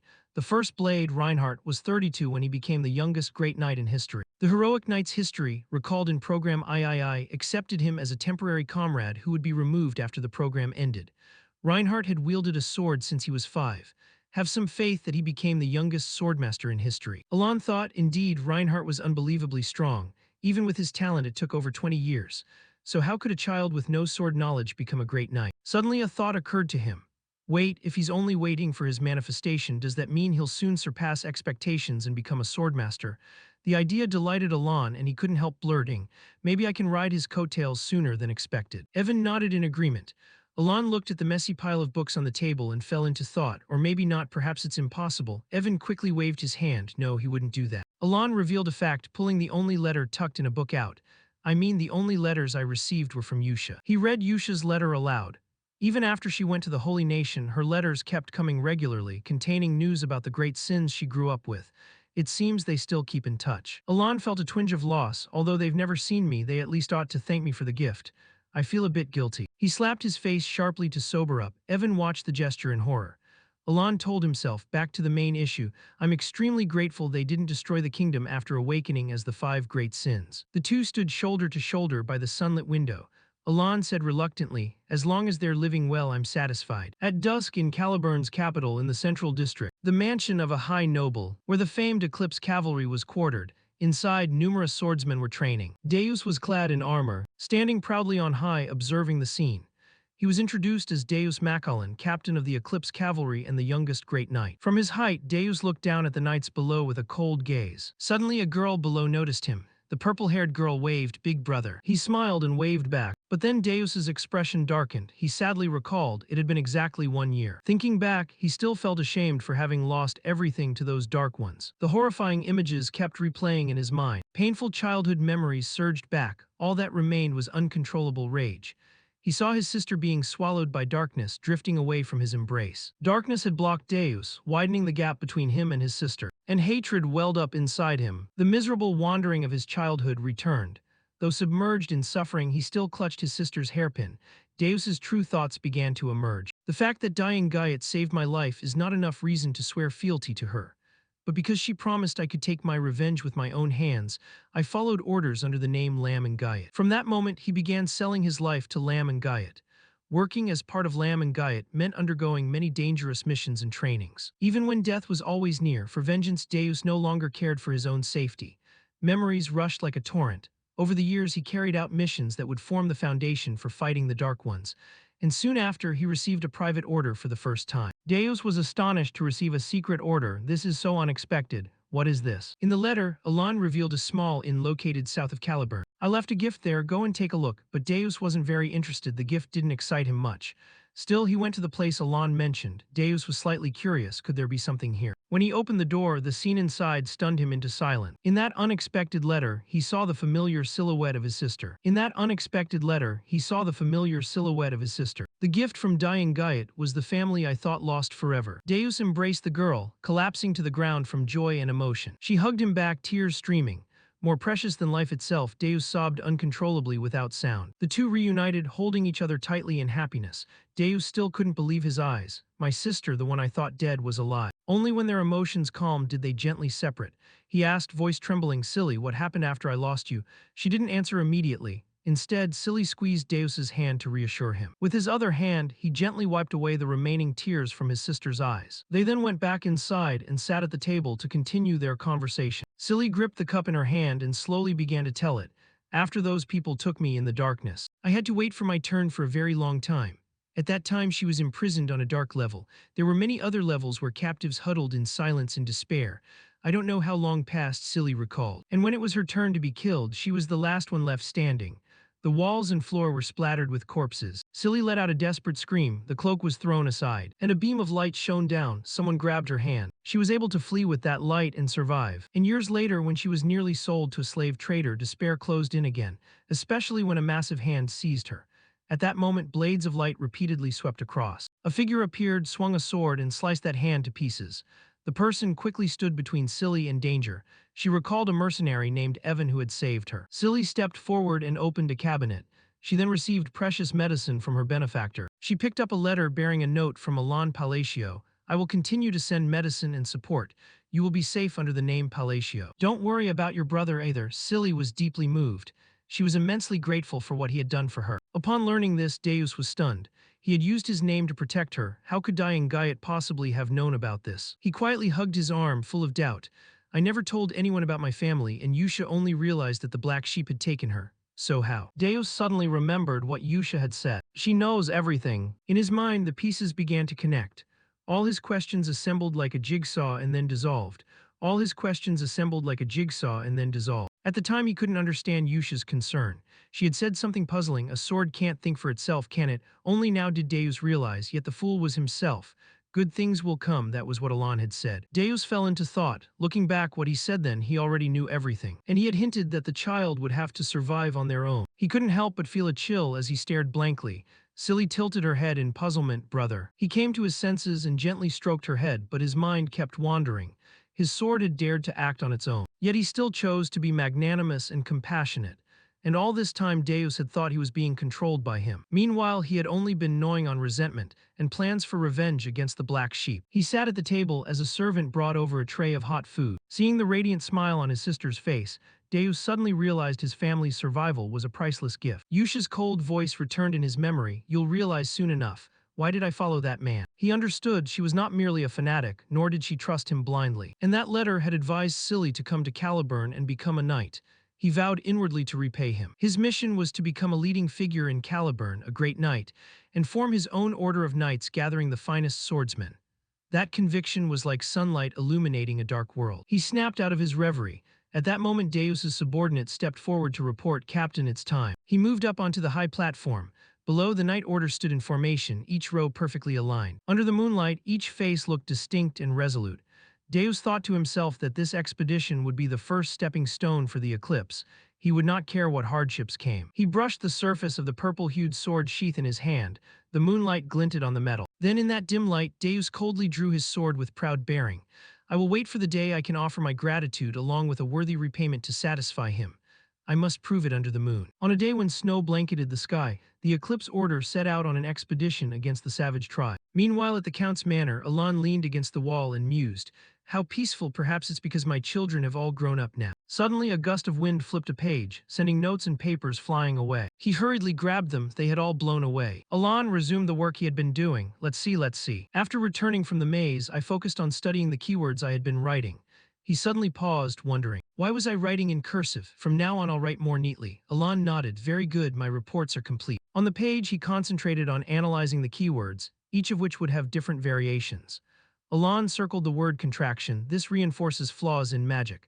More specifically, contraction reinforces defects within each completed incantation, causing its range to expand.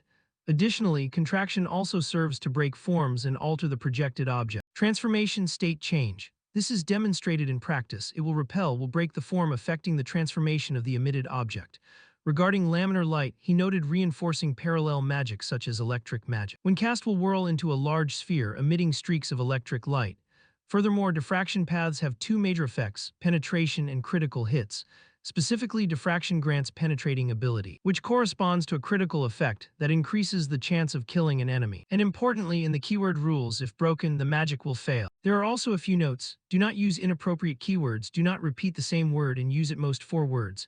Elan scratched his head with the pen. With my mana core, I can only cast 1 spell per day, so it took a long time to discover all these things. He recalled his days of research. In this world setup, the hand signs and keywords of Babylonia had long been forgotten, so there was no information about them. There were no records of where they were written. Elan read many books but found nothing. In the end, he had to study them himself and found it somewhat interesting even though he only learned defensive magic. He then stood up and went to the open area of the garden, raised his hand, and fired off bolts of lightning. All right, time to see the results of 2 months of experimentation. With one hand, Elan held up the index finger of his other hand. From that finger condensed more lightning spreading through the air. They slowly coiled and then converged at a point in midair. He concentrated intensely, removed the focal point of this mana sphere and caused an imbalance to trigger the lightning. This weak and useless magic was stubborn. Before long, a sphere appeared in the air. It spun continuously in the atmosphere. Elan silently chanted the compression incantation. The sphere suddenly shrank, but its force remained strong. He continued applying what he'd researched by invoking the breaking keywords. It began to nurture a specific purpose. Flowers bloom in March. The lightning from Elan's hand gradually shifted to a blue hue. They grew fierce. From a sphere it developed like a large trunk. The lightning spread out like branches. Looking at the result of his experiment before him, he couldn't help but praise himself. So order really matters. Elan muttered, because when I used break first it failed. Before he could finish, a shout cut through his thoughts. No, it can't be. Startled, he immediately turned around. At that moment, 2 people, who he didn't know when they had arrived, were standing there. Kalia's face went pale with suspicion. Original magic. Elan looked at her in surprise. Why is Kalia here? The person beside her trembled. Using original magic meant he had reached the level of a 7th rank mage. He twitched at the corner of his mouth. Original magic, really. In the reception room of the Palacio Manor, Kalia and Viankel sat silently waiting for Elan. Kalia couldn't help feeling nervous. Her mind was restless. She had 2 clear reasons for coming here. First, to confirm Count Palacio's intentions. The one holding the trump card could inflict severe damage on Zenonia. After all, Kalia is currently the de facto ruler of Zenonia. Her father is merely a puppet she pulls the strings of. So determining Alon's motives is her top concern. Second, to gauge the level of the organization protecting him, the group that helped him manipulate Palacio. Although this reason wasn't paramount, Kalia was genuinely curious which mysterious organization had aided Alon in achieving today's success. Instead, what she discovered was that she'd never imagined seeing this arrogant mage trembling with fear. Indeed, right now Viankel sitting beside her was shaking so badly he couldn't sit still. Viankel, a fifth-rank mage expelled from the Tower of Magic. Due to his inhumane experiments, he could easily annihilate an entire legion of soldiers. Even though he still maintained an arrogant attitude toward her, despite her being his longtime patron. A man both clever and cold-blooded enough to carry out such cruel deeds, now trembled, his face ashen and drenched in sweat. Kalia stared at him in disbelief, thinking she could sense his fear. She had never seen him like this before. As her mind wrestled with the question, was that really original magic just now? The sound of the door opening and a low voice cut through her thoughts. With just a single summoned word, Alon slowly entered the room. He approached Kalia and Viankel and coldly asked, "What brings you to this domain?" Kalia sat up straight and cautious and polite said, "Sorry for the sudden visit." She had barely finished speaking when Alon politely interrupted, saying he wouldn't hold it against her. The young lady of Zenonia spoke, and he laced his fingers together, looking at her seriously. His tone, though languid, was firm. "However, let me make one thing clear. What I just used is not original magic. If you truly want to classify my magical ability, I am only at the second rank." He spoke bluntly without concealment. Pausing, he glanced at Viankel and confidently added, "The mage beside you surely recognized that magic had no practical effect." Inwardly, he regretted that the magic couldn't be used offensively or defensively. Hearing his words, Kalia and Viankel shared the same thought. He meant he seemed to sense something from him. Viankel spoke in a low voice through transmission to warn her, "Keep quiet about what you just saw." Upon hearing that, Kalia tensed up. Viankel trembled and stammered an earnest apology to him. "You're right, it seems I was mistaken." Kalia looked at him confused and unsettled, suspicious that Viankel was being polite. Alon gave a slight nod to let it pass. Hearing him, he breathed a sigh of relief inwardly, feeling lighter. He didn't make things harder for them and straightforwardly said, "Good, now that the misunderstanding is resolved, let's get to the main matter." Kalia hesitated before tactfully saying, "I thought I should visit you after finishing my duties." Alon casually asked her again, "You really don't have any special reason?" Flustered, Kalia answered no. Alon wearily drooped his eyes and implied, "What a pity. I have work to do and can't stay long here." "You are a smart person." Kalia quickly stood, exhaled politely, "I understand, thank you for taking the time to see me, we'll be leaving now." Alon leaned back in his chair, half joking, half serious, and suggested, "If you need someone to talk to, I advise you to see Duchess Altia. I think you two would get along." He then looked directly at Kalia. Kalia's complexion dimmed somewhat. She understood his words were not mere casual remarks. After a few seconds of silence, she bowed in obeisance. "Yes, I promise, if you say so I will visit her." Both Alon and Evan saw them to the door. They watched the elegant carriage depart. Evan curiously asked Alon why someone from Zenonia, a declining Western house, had come here. Alon answered honestly, "I don't know, I can't even imagine the reason, but deep down I know this will be troublesome. If a false rumor spreads that I used original magic, those who crave confronting the strong will start seeking me out to cause trouble. The world is a dark fantasy, just thinking about it, he imagined malevolent forces gathering to target him." Returning inside, Alon walked anxiously, hoping she understood his hint. Zenonia would never go to see Altia, who competes in the underworld. And inwardly, he prayed silently that they simply wouldn't come after him. The sky was clear as the carriage made its way back. Kalia's voice drifted faintly outside what Count Palacio used. "Was it really original magic?" she asked as she sat waiting seriously for Viankel's answer. Viankel's complexion hadn't recovered. He hesitated and replied, "No, it wasn't." Hearing that, Kalia pressed on, "Then what was his technique then?" At that question, Viankel trembled again. He explained gravely, "Original magic is a kind of spell that draws up its own laws. On the curtain of immutable absolute principles, it is reserved for mages who have reached the pinnacle. However, the thing the Count used was different. As you asked, I used my observing eye to examine his magic." While Alon and Kalia were talking, he secretly began his task. He truly saw a curtain split, releasing a gloomy aura that wrapped around him. He was tearing that very curtain apart. He was warping the immutable principles. He fixed thunder, and the more I described it, the more Viankel lost his composure, shouting, "My observing eye showed him scenes that could not be seen." Viankel yelled fiercely to break it and collapse the laws. But even after doing all that, the magic still manifested.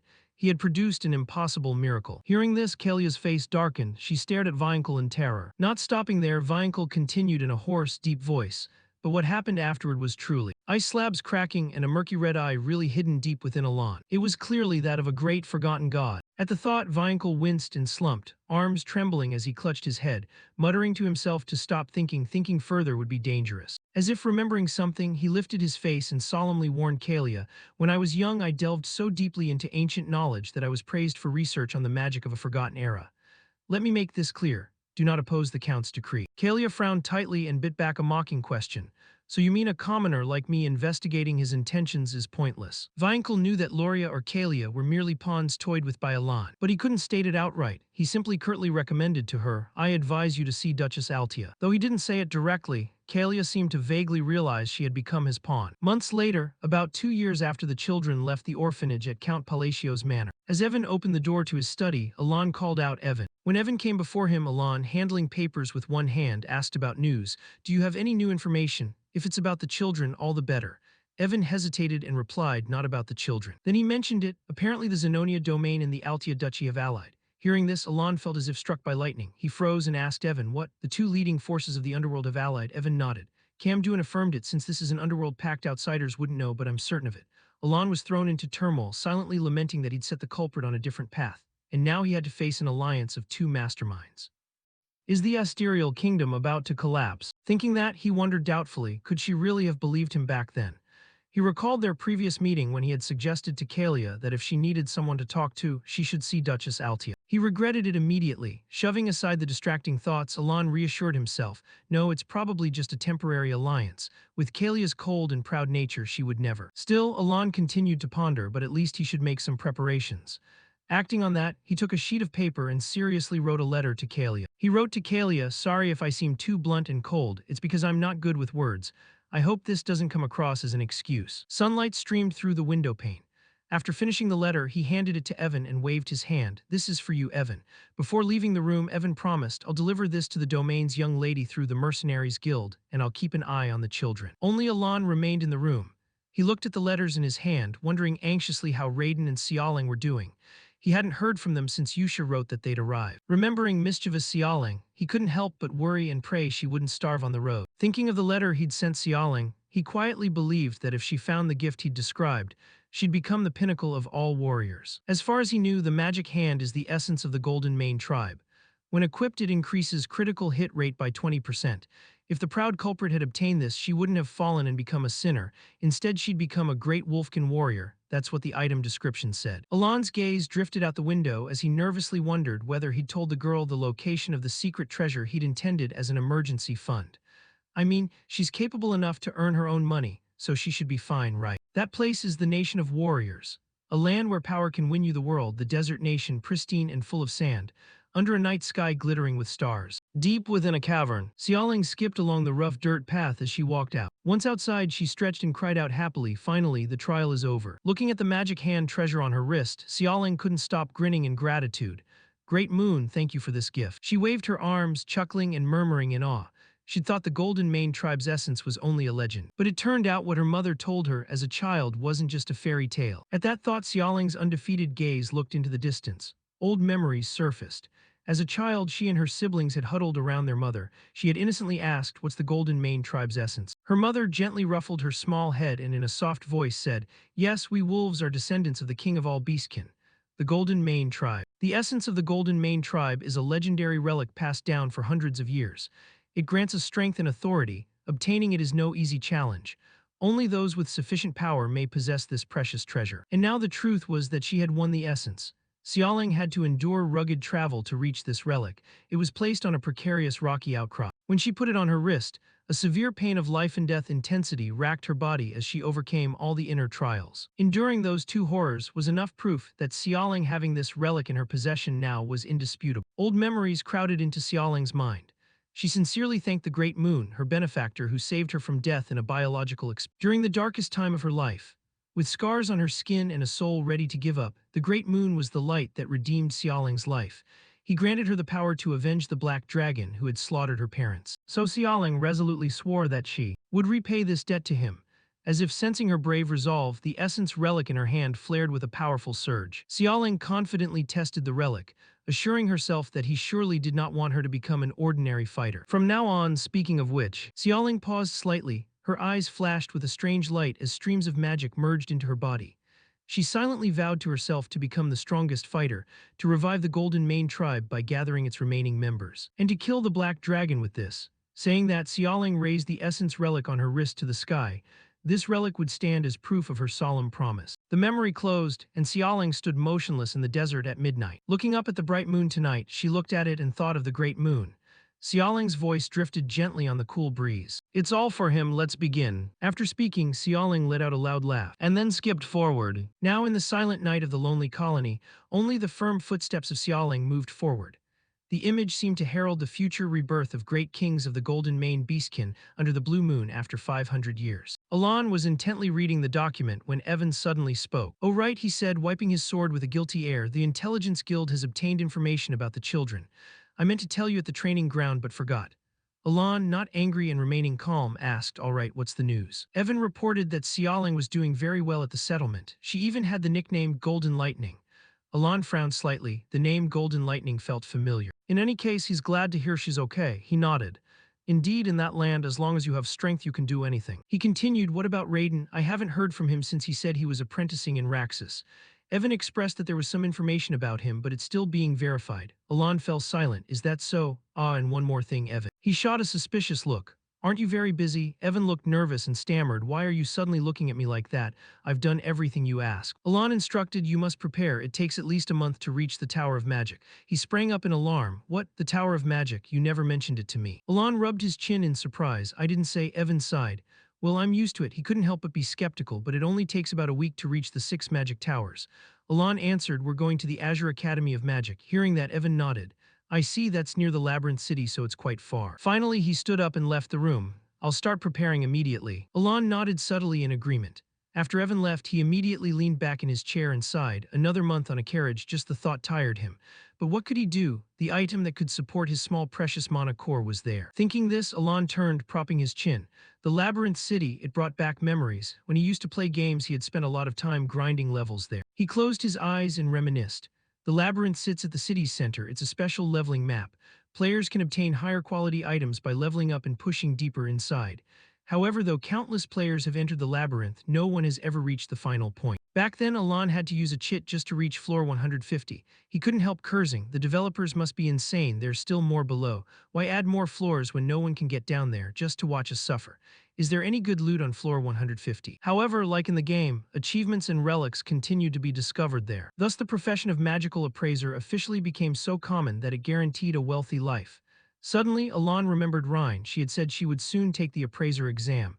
With her talent, she should pass easily. Suddenly, Alon recalled Rhine again. She said she'd soon sit for the appraisal exam. Back in the present, he felt a pang of guilt. Perhaps the gift he gave Rhine was too little compared to others. It only helps appraise equipment. If that gift isn't enough, he should send her separate support. A starry evening in the labyrinth city of Larthania, a place not ruled by anyone. This is a city of explorers and mercenaries. In a narrow alley, after passing countless shops in a corner of the southern district, one can find a secret appraisal shop called Mare. A quietly famous shop known for its unique services, it primarily serves nobility and rank explorers. Among them was the Lord of Larthania. Rhine announced that the appraisal was complete. "My lord," he said, surprised. She held up the item and explained that the device uses mana to produce fire. The Lord thanked her cheerfully as always. "Let's see." When he picked up the device, Rhine guided him. "This is a relic that can be engraved." The Lord was curious. "What does being engraved do?" She replied slowly, "With just a small amount of mana, it can sustain a flame for at least an hour." He couldn't help but laugh in admiration. "Its efficiency has improved greatly. Very good." Everything finished, the Lord departed. Before stepping out, he turned and said as usual, "Thanks as always." From the counter, a gentle voice replied, "You're welcome." Once the shop was empty of customers, she reached up and removed her mask. Under the dim light, Rhine's beautiful face appeared, her clear emerald eyes carrying a hint of fatigue. She then turned toward another item on the shelf that looked like a small tube. Rhine picked it up and murmured, "This item can also be engraved." No wonder this tucked-away shop is famous because of the engraving. Rhine took the item and opened the door to a room, stepping inside. It was a gift from the great moon. Moonlight poured through the window, fully illuminating an object hovering and glowing. She looked at it and smiled softly. "When he first told me to become an appraiser, I couldn't understand why." Rhine remembered Alon's figure. His true identity is a friend of Palin from the era of the forgotten outer gods. I realized that everything so far has been about destroying the dark things. But at that time, she had read the letter instructing her to come to Labyrinth City Larthania and become a magical appraiser. Then she could not connect that order with that goal. Nevertheless, Ryan followed the instruction and came alone to the labyrinth city. Although full of doubt, how would becoming an appraiser relate to killing the dark things? But what happened next changed her thinking. The moment I saw his gift, I recognized it, the stalker's eye. It helps quickly identify items below a certain mana threshold to aid appraisal. The moment she touched the eye, she suddenly realized it. It's slightly different from what she knew. Its nature didn't even exist in the library. Then the seals around the eye gradually began to fade. The chains wrapped around it snapped open, it flared, and the single eye opened. After the seal was broken, the engraving unlocked. Above the eye there was a line of numbers over 500. Xin thought to herself, to gain the power to fight the dark things, I must awaken this item. It is an ability and also a means for sacrificial offerings. Now the number on the stalker's eye had changed. It displayed 248,500. She raised the small tube toward it, and a beam of golden light shot out immediately. Soon, a holy sigil appeared on the body of the tube. Ryan smiled wryly. I still have to sacrifice 252 more items before it is fully awakened. In exchange for boosting the relic's stats, it will absorb something from the sacrificed items, essentially altering this eye. Once while she was enhancing an item that displeased the eye, the previously accumulated donation points were instantly wiped out. Since then Ryan knew for certain, it only responds to specific high-tier relics, and if you sacrifice the wrong item the accumulated count will vanish. Thinking this, she couldn't help but be pleased. She nuzzled the eye, precisely appraising all relics and selecting high-tier sacrificial items to hide. This is something only I can do, because I was born with the eternal library. Ryan cradled it in her hands. Everything was to kill the Black Wolf, all according to the Great Moon's will. 3 weeks later, at the Azure Magic Tower, a carriage moved quietly along the paved road surrounding the tower. Inside, Phinia, the tower's deputy master, frowned in annoyance and spoke. The tower master is currently absent. Make your matter clear and leave. Seeing Alon remain silent, she grew even more irritated. I'm busy, so be quick. He looked at Phinia, assessing her silently. She was the familiar face he'd seen in the main storyline. Now she remained deputy master because the main plot hadn't begun. In the game, she was a rare genius who reached octave at 20 and became the tower's master. Speaking of the Azure Magic Tower, it's a magical tower not only powerful, but also monopolizes production of certain essential goods, elevating its status to rival the nobility. He felt somewhat displeased. Although the authority of a deputy master surpassing human limits should command great respect, her attitude was somewhat abrasive. Alon still tried to introduce himself. I am Count Ban Leo. As announced, I have come to discuss the time rift issue. On the other side, Phinia was bustling. Right, I still need to deliver this document. But when he spoke, she still asked, so what's the matter? Alon said calmly, I can eliminate the time rift. Phinia's hand holding the document froze. The time rift, he explained, was a crack connecting to a mysterious subspace that appears where magic is heavily used. It spawns anomalies that cause severe damage, and unpredictable, dangerously powerful monsters no one can foresee. She looked at him with analytical eyes and after a moment sneered. With such mediocre talent, what do you intend to do? Phinia didn't hesitate and waved him away. Fine, go home. Alon was flustered. Wait, shouldn't it be different? I need an answer. She cut him off irritably. You'll eliminate the time rift and seize the treasure. Yes, of course, you'd do that. Phinia slammed her hand on the table in anger and shouted. Is that so? Do you know how many people come here every day about that? Alon tried to persuade her. I'm serious. Show me the time rift and I'll prove it to you. He felt wronged. Why wouldn't she believe him? Really hurt. Her tone suddenly grew somber. Look, I understand you need a great achievement to overturn public opinion, because people are beginning to realize the only reason you became a count was the luck of your siblings' deaths. However, that doesn't mean you can bring your personal matters here to cause trouble. Saying that, Phinia unleashed a power that shook the space. Alon was startled, stumbling back. Luckily, Evan steadied him. He marveled, such rumors have spread.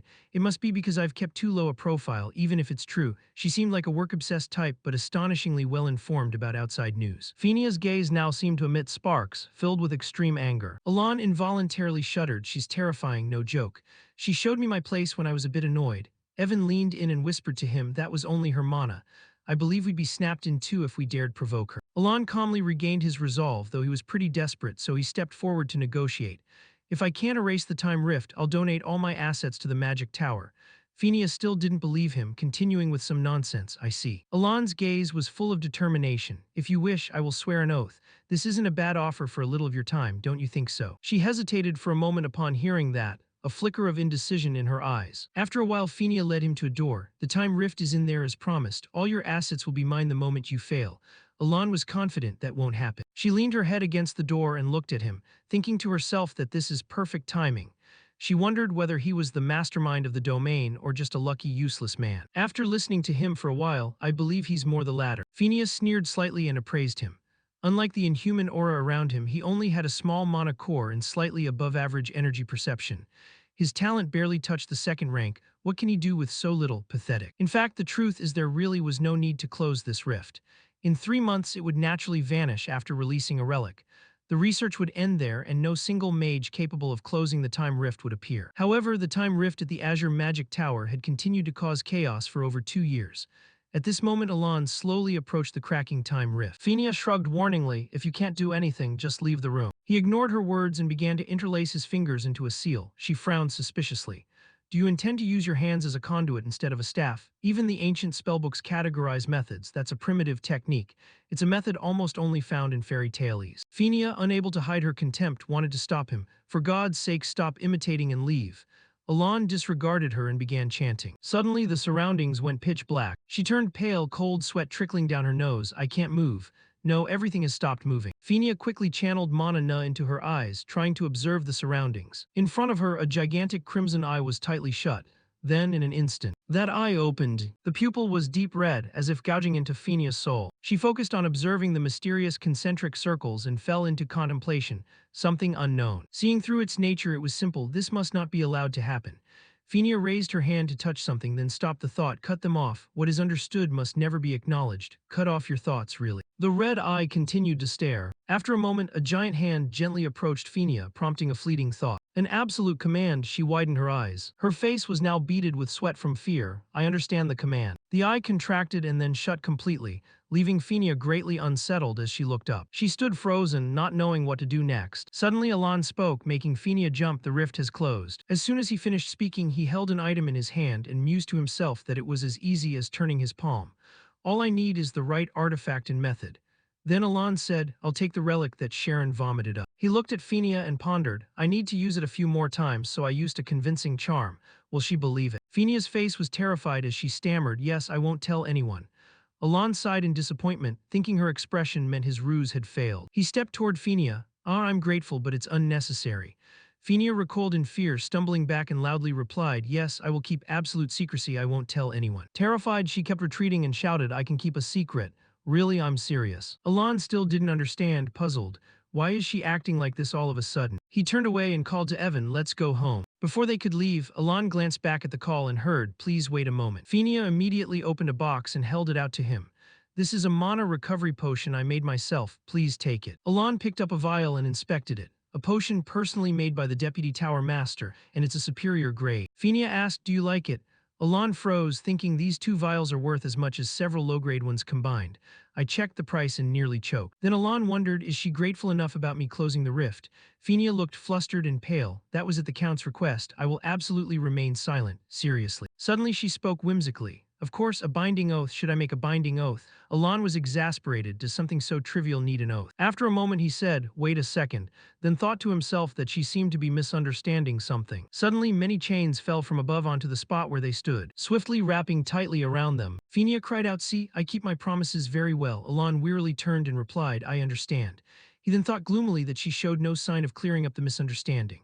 A fleeting thought later, and at the Azure Tower he had obtained the relic he wanted, 5 potions and an oath. Early the next morning, in front of a magnificent tower, Evan stared at the item Alon wore and asked, "Is that the treasure that fell from the rift? Hard to get, but it looks more primitive than I expected. Is its performance good?" Alon gently touched the item and answered, "Well, in any case, this is something I absolutely need." He stared at the item. The seal was of disrespect. "Yes, I retrieved it safely. The gem set on the bracelet can absorb and store mana from the air." The item on Alon's wrist suddenly glowed, prompting him to exclaim that it worked well. He fell into thought. The storage capacity isn't large, but with his mana core it's more than enough. Then Alon looked into the distance. A body with less mana than even a support item. He resolved that no, his goal was to research magic and protect himself, not to fight. Alon sat in a corner nodding, "This is enough." He thought of Phinia again and wondered. By the way, what exactly did Phinia misunderstand? Alon suddenly recalled her odd sudden politeness. He thought of Phinia. "Please come in." Alon turned to introduce himself. "Let me make it clear, I am a second-rank mage." Phinia responded cheerfully, "I know, you really seem like a second-rank mage." Alon was thrown into confusion by that. Is she mocking me? Back in reality, he sat quietly pondering. That reaction was similar to Kalia's last time. He continued to recall the image of Kalia. Over here, Phinia forced a smile, still feeling uneasy. Alon gazed out the window thoughtfully. After all, I won't meet any of them again, so it should be fine. Bright sunlight poured in. Below, a carriage rolled by amid voices. The weather is lovely, someone replied, yes, so peaceful. Outside, Duke Altia was utterly silent. Loria held a cup of tea and gently said, long time no see. I hope you have a pleasant time, Miss Zenonia. Kalia smiled and replied, of course, nothing changes with a little gossip. I'm truly glad to see you again. Loria coquettishly said, it's convenient that we don't have to discuss rank or power with each other. Kalia added that the far-reaching vision of Count Palacio astonished people once more. She thought of Elan and felt that attending Duke Altia's visit might be a good idea. After following his advice, Kalia Leon pondered and quickly understood his true intent. That evening, during their conversation, both realized they were inferior to Palladio. Loria and Kalia's faces fell open in surprise. Whatever the reason, it was an alliance built on Count Palacio's command. The imposing image of Elan briefly appeared, for vying for power was meaningless beneath the absolute number one. Two insignias also appeared. Zenonia and Altia had become more comfortable allies. Loria wondered that the conference was next month. Why visit today? Kalia explained. The Count sent a letter citing the day of my visit as the reason. Loria gently opened the letter. What could be inside? The letter discussed talks among noble families. It read, Miss, I hope you are well. Regarding your previous visit, a few nobles complained to me about it. Therefore, there are not many nobles suitable for me, please understand. Kalia said it sounded like an ordinary apology letter, but Loria continued that there was definitely a plot hidden within. Kalia agreed immediately, yes, I think we should discuss it, and so the two continued their conversation. Not many nobles suitable for me. Baron Kenia belongs to the noble faction and Marquis Marantian is a key figure of the royal faction. Viscount Bylanda is pro-royal. Duke Faldian is a key noble faction figure, among the nobles he spoke with at the ball. Finally, Kalia concluded briefly, he dislikes both the noble and royal factions, horrifying thought. Does that mean he'll eliminate them all? Loria calmly said we should draw conclusions based on reason.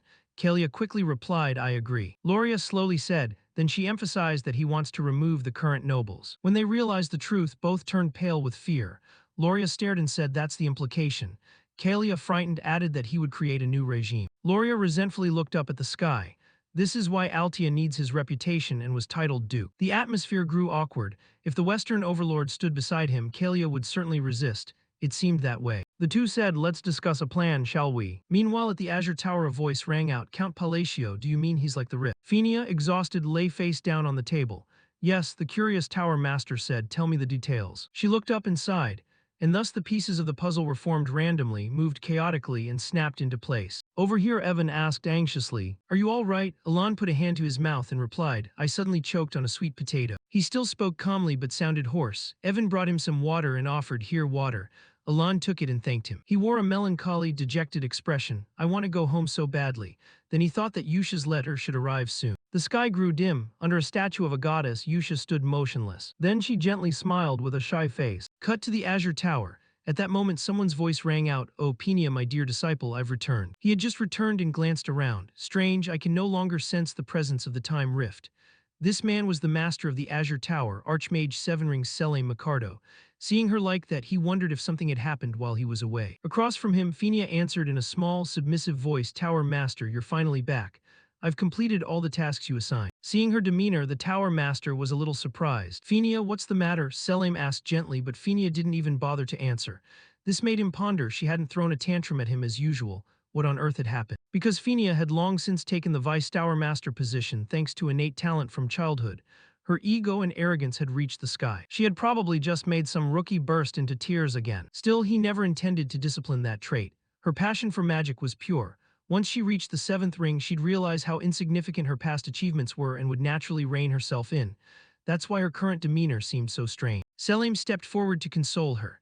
Listen, my northern mission kept me away a long time. Did the backlog of work while I was gone overwhelm you? She turned to the Tower Master with pleading eyes. After a moment, Selim finally understood everything. So the Count sealed the time rift. But because of an oath, you can't reveal the exact method he used. In response, she shook her head slightly. After all, there weren't many details to recount about the sealing process.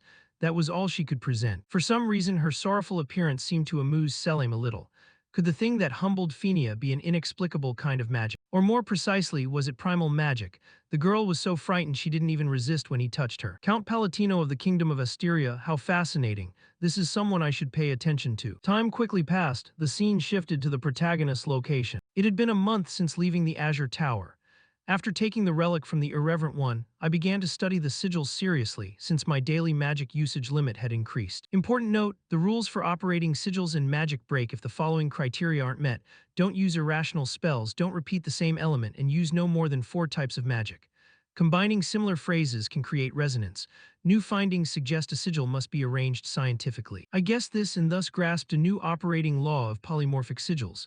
This may relate to technique and the positioning of my operational magic setup. However, I'm not yet certain. Evan happened to pass by and stepped forward to ask, "Each time I witness you, your magic seems stronger than before." "Yes, Count." Alon sighed in exasperation at this. It was nothing like the level of a second-rank mage before, but now it seemed to be on a whole different scale compared to a few months ago. I don't think deploying a conventional gravity spell could create a pit that deep. He then thought quietly, gravity is only a second-rank magic. Even pushed to maximum output, it wouldn't be able to crush a being to that extent. I used to think I was gradually getting stronger. Was that a mistaken impression? If there's some cause for a sudden power surge, it's certainly not due to mastery or the sigil. After all, improving magical proficiency only raises precision and practical casting ability. Sigils act as trigger keywords to alter properties. I spent months analyzing the sigil matrix for gravity, and lately, I've been swapping nearly synonymous phrases for one another. Eventually, I realized that potency only increases when the optimal arrangement is found. It's not merely an illusion, otherwise it's absurd. There's no basis for a magic's destructive power to spike so suddenly. Maybe my physical condition has just been at its best lately. Meanwhile, Evan, just asking casually for fun, pulled out a letter and said, I dropped by to deliver a letter from Yusha to you. It was just sent." Alon nodded. Thanks, Evan. I'll return to my room and study it when I have free time." "Oh, are you going into the study now?" "Yes, I've exhausted all 3 of my daily spell casts today." The protagonist replied, walking and thinking, what is the root cause that made my power suddenly rise? Could it be the benefit of a curse? A curse is an ancient Eastern ritual where the caster accepts self-sacrifice to harm others or themselves. When bearing a curse, the subject suffers damage but also gains compensatory power.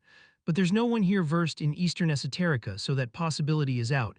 Or is it the power of faith? But from account of a minor state long forgotten by the underworld, that sounds implausible. Well, sometimes I should just put aside worries and carry on with life. After all, nothing bad comes from that, right? In another development in the state of Rosario, the capital Rional, a pristine city where residents worship Shirnia, the goddess of moonlight and peace, at the Eastern Chapel. While Yusha was praying there, a knight approached from behind and said, "Greetings, sister." Seeming to have guessed who it was, Yusha gently turned and replied, "Sir Knight Loke, is everything well?" At that moment, Loke thought to himself that she's a nun of lower rank than a holy knight, not even entitled to wear the sacred band. Nevertheless, I must keep a respectful attitude. With that, he bowed and began his report. Yes, in this operation we rescued 8 children and 25 civilians from a remote village between the eastern and western borders. This success is thanks to Sister's efforts. Yusha shook her head, refusing to take credit. Not at all, the one who performed those noble deeds was you. Loke replied that it was Sister who enlightened an ignorant man like him. He would always be grateful. For 20 years I sank into despair because I couldn't feel any divine power at all. I almost gave up everything. As he spoke, he recalled his former self. While Loke sat panting like an ox after training, Yusha's voice rang not far away. "If there's something you long for so desperately, try placing your trust in the moon." "The moon?" he asked, doubtful in his despair. Yusha said little, answering with a single enigmatic line. "You will understand many things once you truly act on it." Returning to the knight's thoughts, he had been so desperate that he was willing to try any method. "I sincerely prayed to the moon for many days, just as she instructed. Then I was miraculously able to use divine power. I was overjoyed by that. But because of it, I succumbed to a momentary temptation, placing my faith in the moon instead of the goddess Shirnia. I feared I was heading down a path of heresy. However, all sources of power borrowed from the divine share the same nature. Even holy relics blessed in the goddess's name glowed human-like when I touched them. That was clear proof of the divine power I possessed. But why did Sister advise me to trust the moon?" In response, Yusha began to enlighten him. "Faith originates from an invisible belief and takes a long time to manifest. It's always easier to seek what you need when it's something tangible before your eyes. That moonlight will always watch over you and support you." Whether by some enchantment or not, Loke readily agreed. "I understand. Because the goddess herself is the symbol of the moon. This is a way for deeply skeptical people to find an absolute anchor for their desires and hopes." He bowed in gratitude. "Sister, I sincerely thank you from the bottom of my heart." Back in the present, Yusha spoke. "If you want to show your gratitude, let's perform the prayer ritual together." Loke answered, placing a hand on his chest. "I'm willing to do it as many times as needed." You arrive just in time. The ceremony is about to begin and everyone has gathered. Yusha led Loken to the cathedral, which had already drawn countless people. She walked calmly to the center of the cathedral, while Loke found a place to sit. Now let us pray together. The moon is clearer than ever tonight. Everyone turned toward the great moon. Returning to the main character, Alan held the letter Yusha had sent and sighed in boredom. Today's letter held nothing special, mostly just everyday matters. That means everyone is living well, which is good, indeed. But the fact that no one writes to me besides Yusha, even though everyone is fine, still makes me a little sad. From their perspective, it's understandable. I'm just a distant, unfamiliar uncle they've never met, so I'm probably only a kind stranger who passed through. After all, I achieved the goal of guiding them in the right direction so they wouldn't destroy the world, so there's no reason to be sad. No reason at all, absolutely none. Alan's heart wavered a little. Yusha must be very busy. Yet she still writes to me regularly. I raised 5 children, but in the end only the eldest acknowledged my efforts. Just as Alan was quietly crying inwardly, his friend Evan suddenly spoke up. "Count, are you busy?" Evan abruptly turned and asked, startling Alan, You're still here." He didn't need to fetch a piece of paper.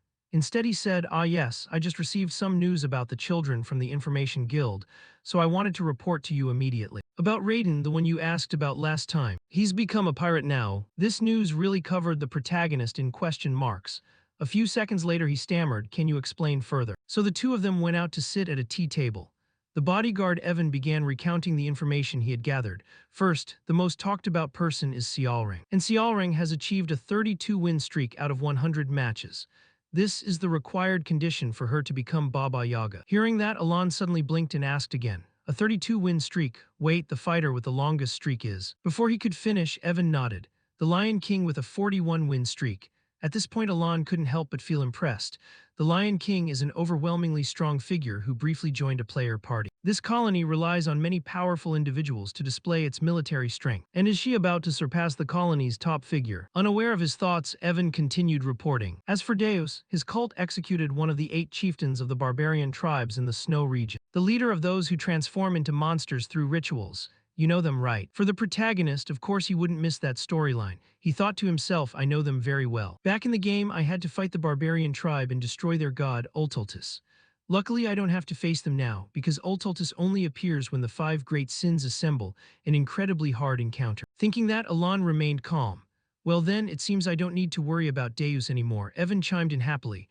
With this, he's now considered on par with the first sword. Knowing the kid he mentored has grown so strong, Alan began plotting to attach himself for favors. Maybe I really should go meet him, it might be lucrative. Ignoring the protagonist's fantasies, Evan added, and Rin, you know, she's become an appraiser. She can now inscribe black patterns onto artifacts to enhance their power. Such a thing exists. Interesting, she must be living well in her own way. Alan nodded in response, but his tone then began to change. So the crux is that Day Dawn really has become a pirate. With the conversation moving to the main point, Evan's expression grew a bit more serious. About that, have you heard of the 7 Isles off the Roch So S letter 1EDD coast? At the 7 Isles where the great pirates dwell. He has become the captain of the first isle, the largest island. At this, Alan seemed to collapse in disappointment. No way, a post I once laughed off online has now become my own reality. I didn't recommend it to Roch So S letter 1EDD for that reason. Raiden is very good at finding enemies, and as a rare sea god he can move freely underwater. The Roch So S letter 1EDD sea also holds many valuable relics, so I advised him to become a treasure hunter, a career with promising prospects. I used to specialize in finding enemies too. Seeing Alan so despondent, Evan offered some encouragement. Being captain of a great pirate crew is basically equivalent to lord of that island. Now he's become an extremely important figure, probably so. Alan replied, but his despair didn't ease. He kept wondering how Day Dawn managed to remove the captain of the first archipelago. All the captains are skilled, and they've never lost a naval battle to anyone. Maybe he only salvaged the truly valuable items among the relics of the old era. I also wanted to obtain a top-tier relic, so I put in countless hours as a treasure hunter. So he armed himself to seize the captaincy. I know the world doesn't always bend to my will, but this is truly bitter. Is this what it's like to have a child become a pirate? At the thought, Alan went pale as if he might faint, making Evan nearly pee his pants. Count, are you all right? Cut to the massive port city of Raxus. On the far side of the city's coast lies the pirates' 7 Isles, and the largest among them is the first archipelago. The great pirate, the Red Slayer, was once the captain here. He exchanged wealth for the patronage of the Celestial King, and this is the one who defeated him to become the new captain of the first archipelago. Raiden now wore an expression of deep displeasure. I just don't know, what is the Great Moon anyway? I never cared about it, so I never really thought deeply about it. At first he was simply someone I was grateful to. I should have died as a slave being carved up.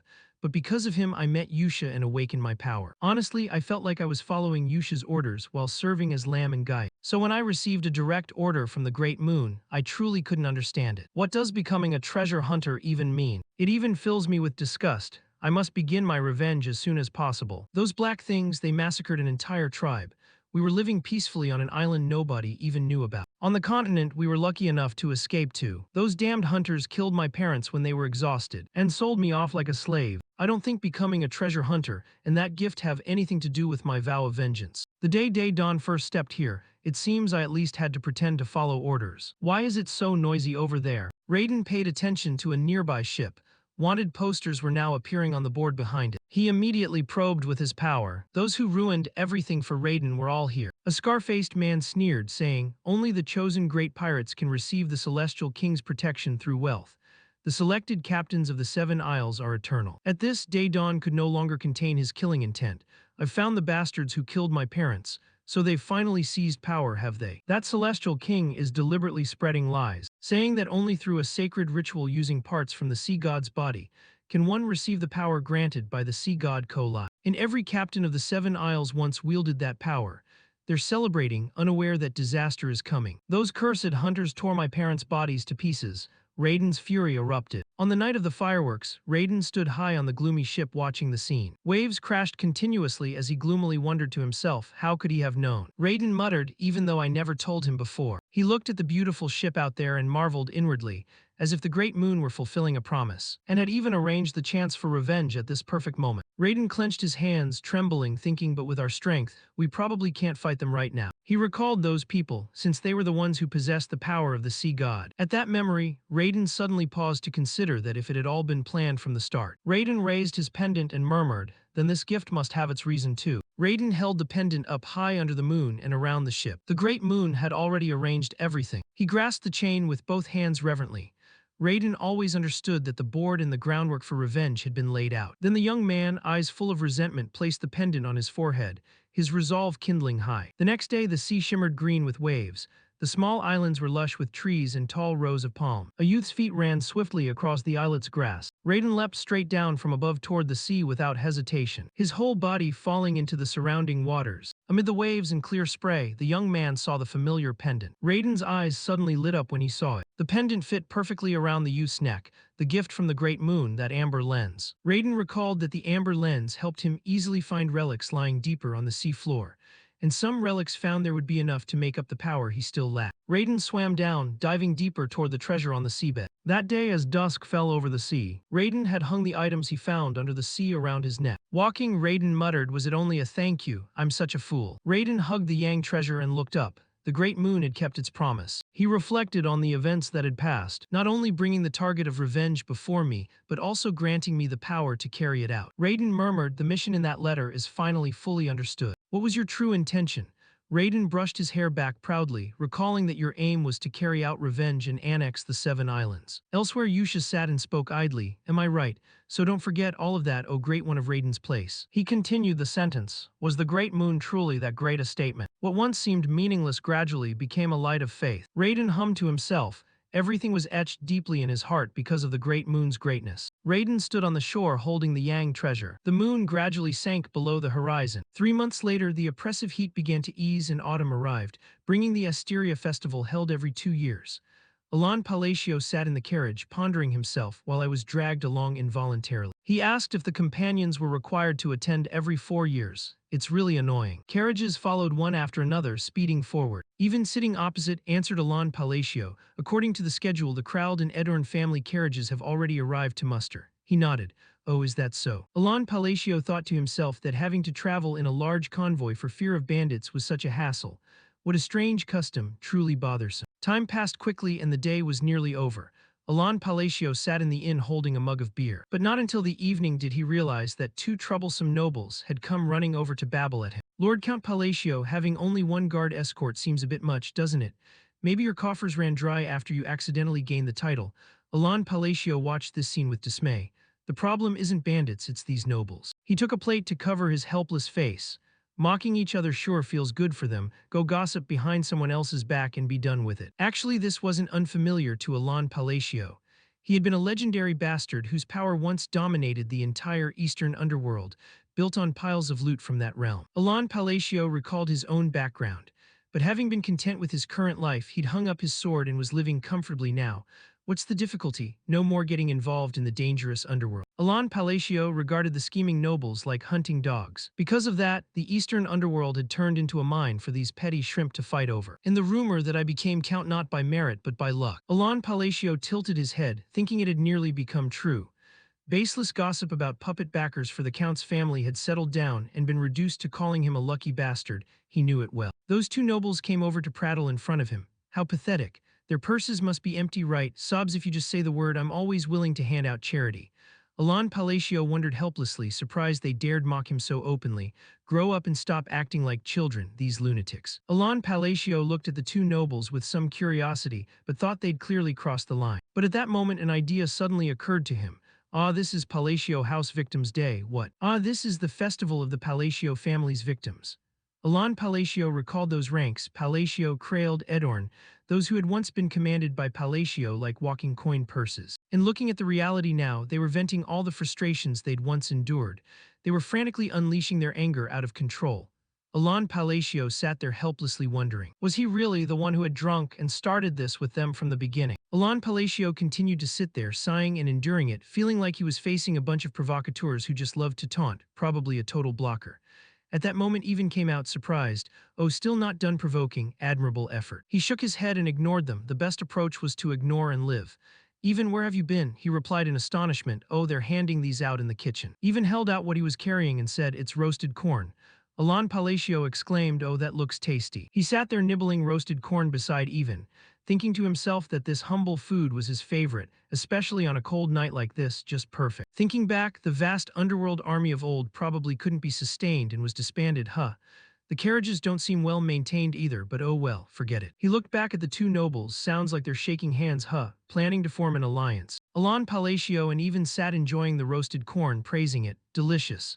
With a bit of butter spread on it, it would be perfect. Meanwhile, at the northern region, the eternal frozen land had been swallowed by the Mandai tribes, as if no living creature remained, leaving only a cursed grayness enveloping everything. The one-armed man struggled to drag himself across the white snow. As he moved, he left streaks of blood blotching the snow. The one-armed man cursed in pain and rage. Damn Caliburns, no sense of honor. He was one of the 8 great chieftains of the Mandai clan, KL. And for the Mandai who worship combat, death on the battlefield is the greatest honor and noblest dignity. But this time was different. He had fallen into the trap of that knight Caliburn who had challenged him and was defeated by his treacherous ambush. The chieftain coughed up a mouthful of bitter blood. He lay sprawled weakly, coughing and choking. That chieftain lay on the white snow, moaning in helplessness. If things continue like this, what will become of Snowplain Station? Snow kept falling relentlessly across the frigid north, and the chieftain sank deeper beneath the cold blanket. He lay there crying out with his final breaths. Kl had suffered terribly and could not close his eyes peacefully at death's door. Cold snow continued to fall thickly, his eye sockets bled without stopping. Oh, my flesh and blood. From the cold north came a voice calling out, call my name. That voice echoed around the chieftain, shout my great title. The sound commanded the name you have always worshipped until now. The chieftain groaned and called the name. He whispered the name Ultaltus. The chieftain's body grew weaker. He murmured to the snow, Great One. With his remaining hand, he tried to support himself and struggle upright. The great chieftain turned his body upward and shouted loudly, I am the supreme deity, you Ultaltus. He cried out to Ultaltus, I dare to call your name. Ultaltus smiled in approval. Good, if so, I will grant your wish. The convoy escorting Alon Palacio continued on toward the Rotter family's grand feast. En route to the social gathering, the sweet middle-aged life went on. Even with other houses present, the taunts never ceased. The two nobles Crailed and Edorn drunkenly cackled and sang at Alon Palacio. What? That alone becomes fodder for gossip, pathetic enough to make me want to cry. Alon Palacio merely said to himself, we just need to ignore them and not feed into it. This is the minimal courtesy of a gamer who has spotted a juicy prey. The procession traveled a bit further and then stopped. We'll camp here for the night. Victory belonged to the one who ignored versus the one who tried desperately to provoke. The two nobles Crailed and Edorn flew into a rage, cursing that bastard for constantly ignoring them. Unbelievable. Crailed and Edorn exchanged glances and asked each other what they were thinking. How's the escort reinforcement? I checked with an item, it's just that brat and that knight Duan. Daring to sit at the same table as the nobility, Alon Palacio cried out while chewing corn, ah, it's hot. Even worriedly said, let me blow on it for you. The two sighed and accepted. It seems the rumor that they're useless is true. The two nobles, Kraeld and Edorn, whispered to each other that they could now launch their plan to seize the underworld. They no longer needed to show deference to the Palacios. They grinned wickedly, telling each other that immense wealth and power flowed through the underworld and they would finally taste it themselves. If we take over the underworld, we should give him a present, right? Kraeld and Edorn gleefully painted fantasies of the future, vowing to teach him the brutal taste of this world. "Ha ha, you're quite kind, aren't you?" As they laughed, they heard a rustling. When they turned toward the sound, they screamed. Kraeld and Edorn pointed tremblingly in that direction, shouting, "Monsters!" Some ran inside, while others rushed out to fight. The frontline mages lit flares into the sky, warning the entire caravan of danger. The signal flares carried weapons and projected beams toward the monsters and Ki or Kitch. Members of the caravan recognized goblins and breathed a sigh of relief, saying, "Huh, what is this?" "Just goblins. These are weak monsters commonly found in forests." But they suddenly realized another thing. What if their numbers are enough to sweep everything away? The whole caravan stared in disbelief. The monsters, bearing heavy weapons, advanced forward, and the caravan heading to the grand feast frowned and cried, "Damn, all the outer sentries are dead. What the hell is going on?" Many members stammered, "I've never seen goblins of this shape before. Their size is different. Are they some new mutation? And they're filled with magic power like that," which meant both sides sprang up into a ready-to-fight stance. But there was a disparity in strength. Their physique was nothing like what they had known. The monsters attacked relentlessly without showing fatigue. They struck human positions, sending rocks and earth flying on the human side, and immediately counterattacked without mercy. The monsters crawled and scattered across the ground, consolidating their strength. The monsters crawled and scattered across the ground, gathering strength. They stopped, looked around, then cried out, "Kihi Kitch." The monsters have now concentrated in one place. The mages and knights discussed. The triple cast stone wall spell and the double cast shield spell, only one mage could complete them. Who could it be? At that moment, Alon Palacio appeared and issued an empowerment command. The knights and mages turned to look at the one who had just struck. The light paused at a point and then continuously spiraled forward. Alon Palacio thrust his hand, creating pressure. The monsters hit by it yelped in pain. Kihei Kitch. They couldn't escape the circle of empowerment. Sounds of Kihei Kitch rang out continuously. A large horde of monsters was imprisoned inside the empowered sphere, and the human group, bothered by the mist, fell back. Alon Palacio strolled up to the sphere with ease. He clenched both hands, forcing out a vacuum.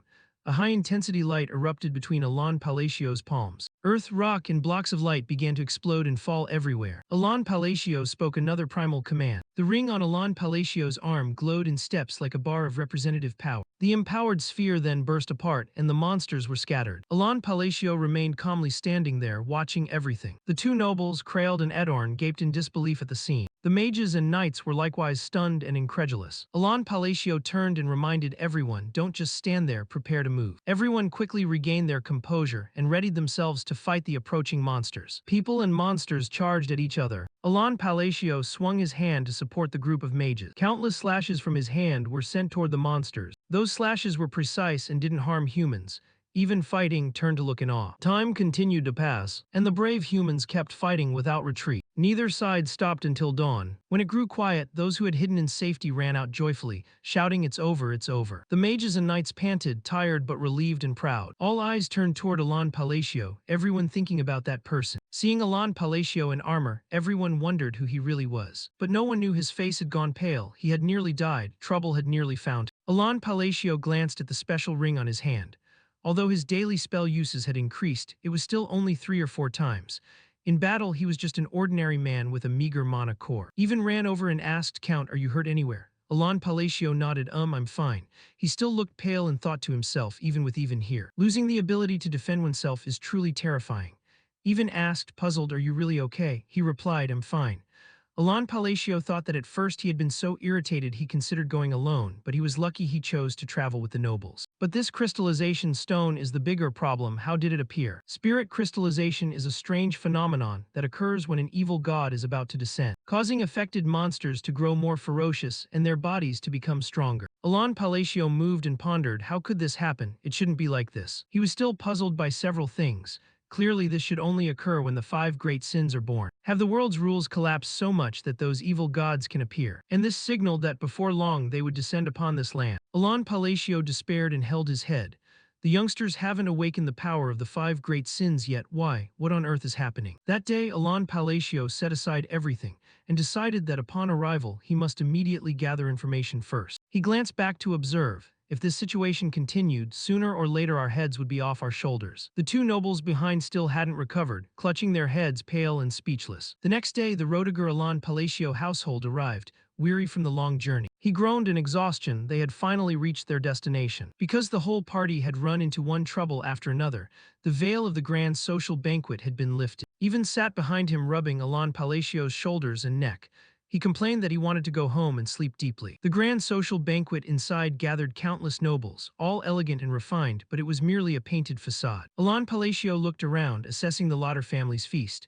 All this decoration is gold, it must have cost a fortune, right? Even sipped his wine while bored and sneering, deliberately flaunting wealth.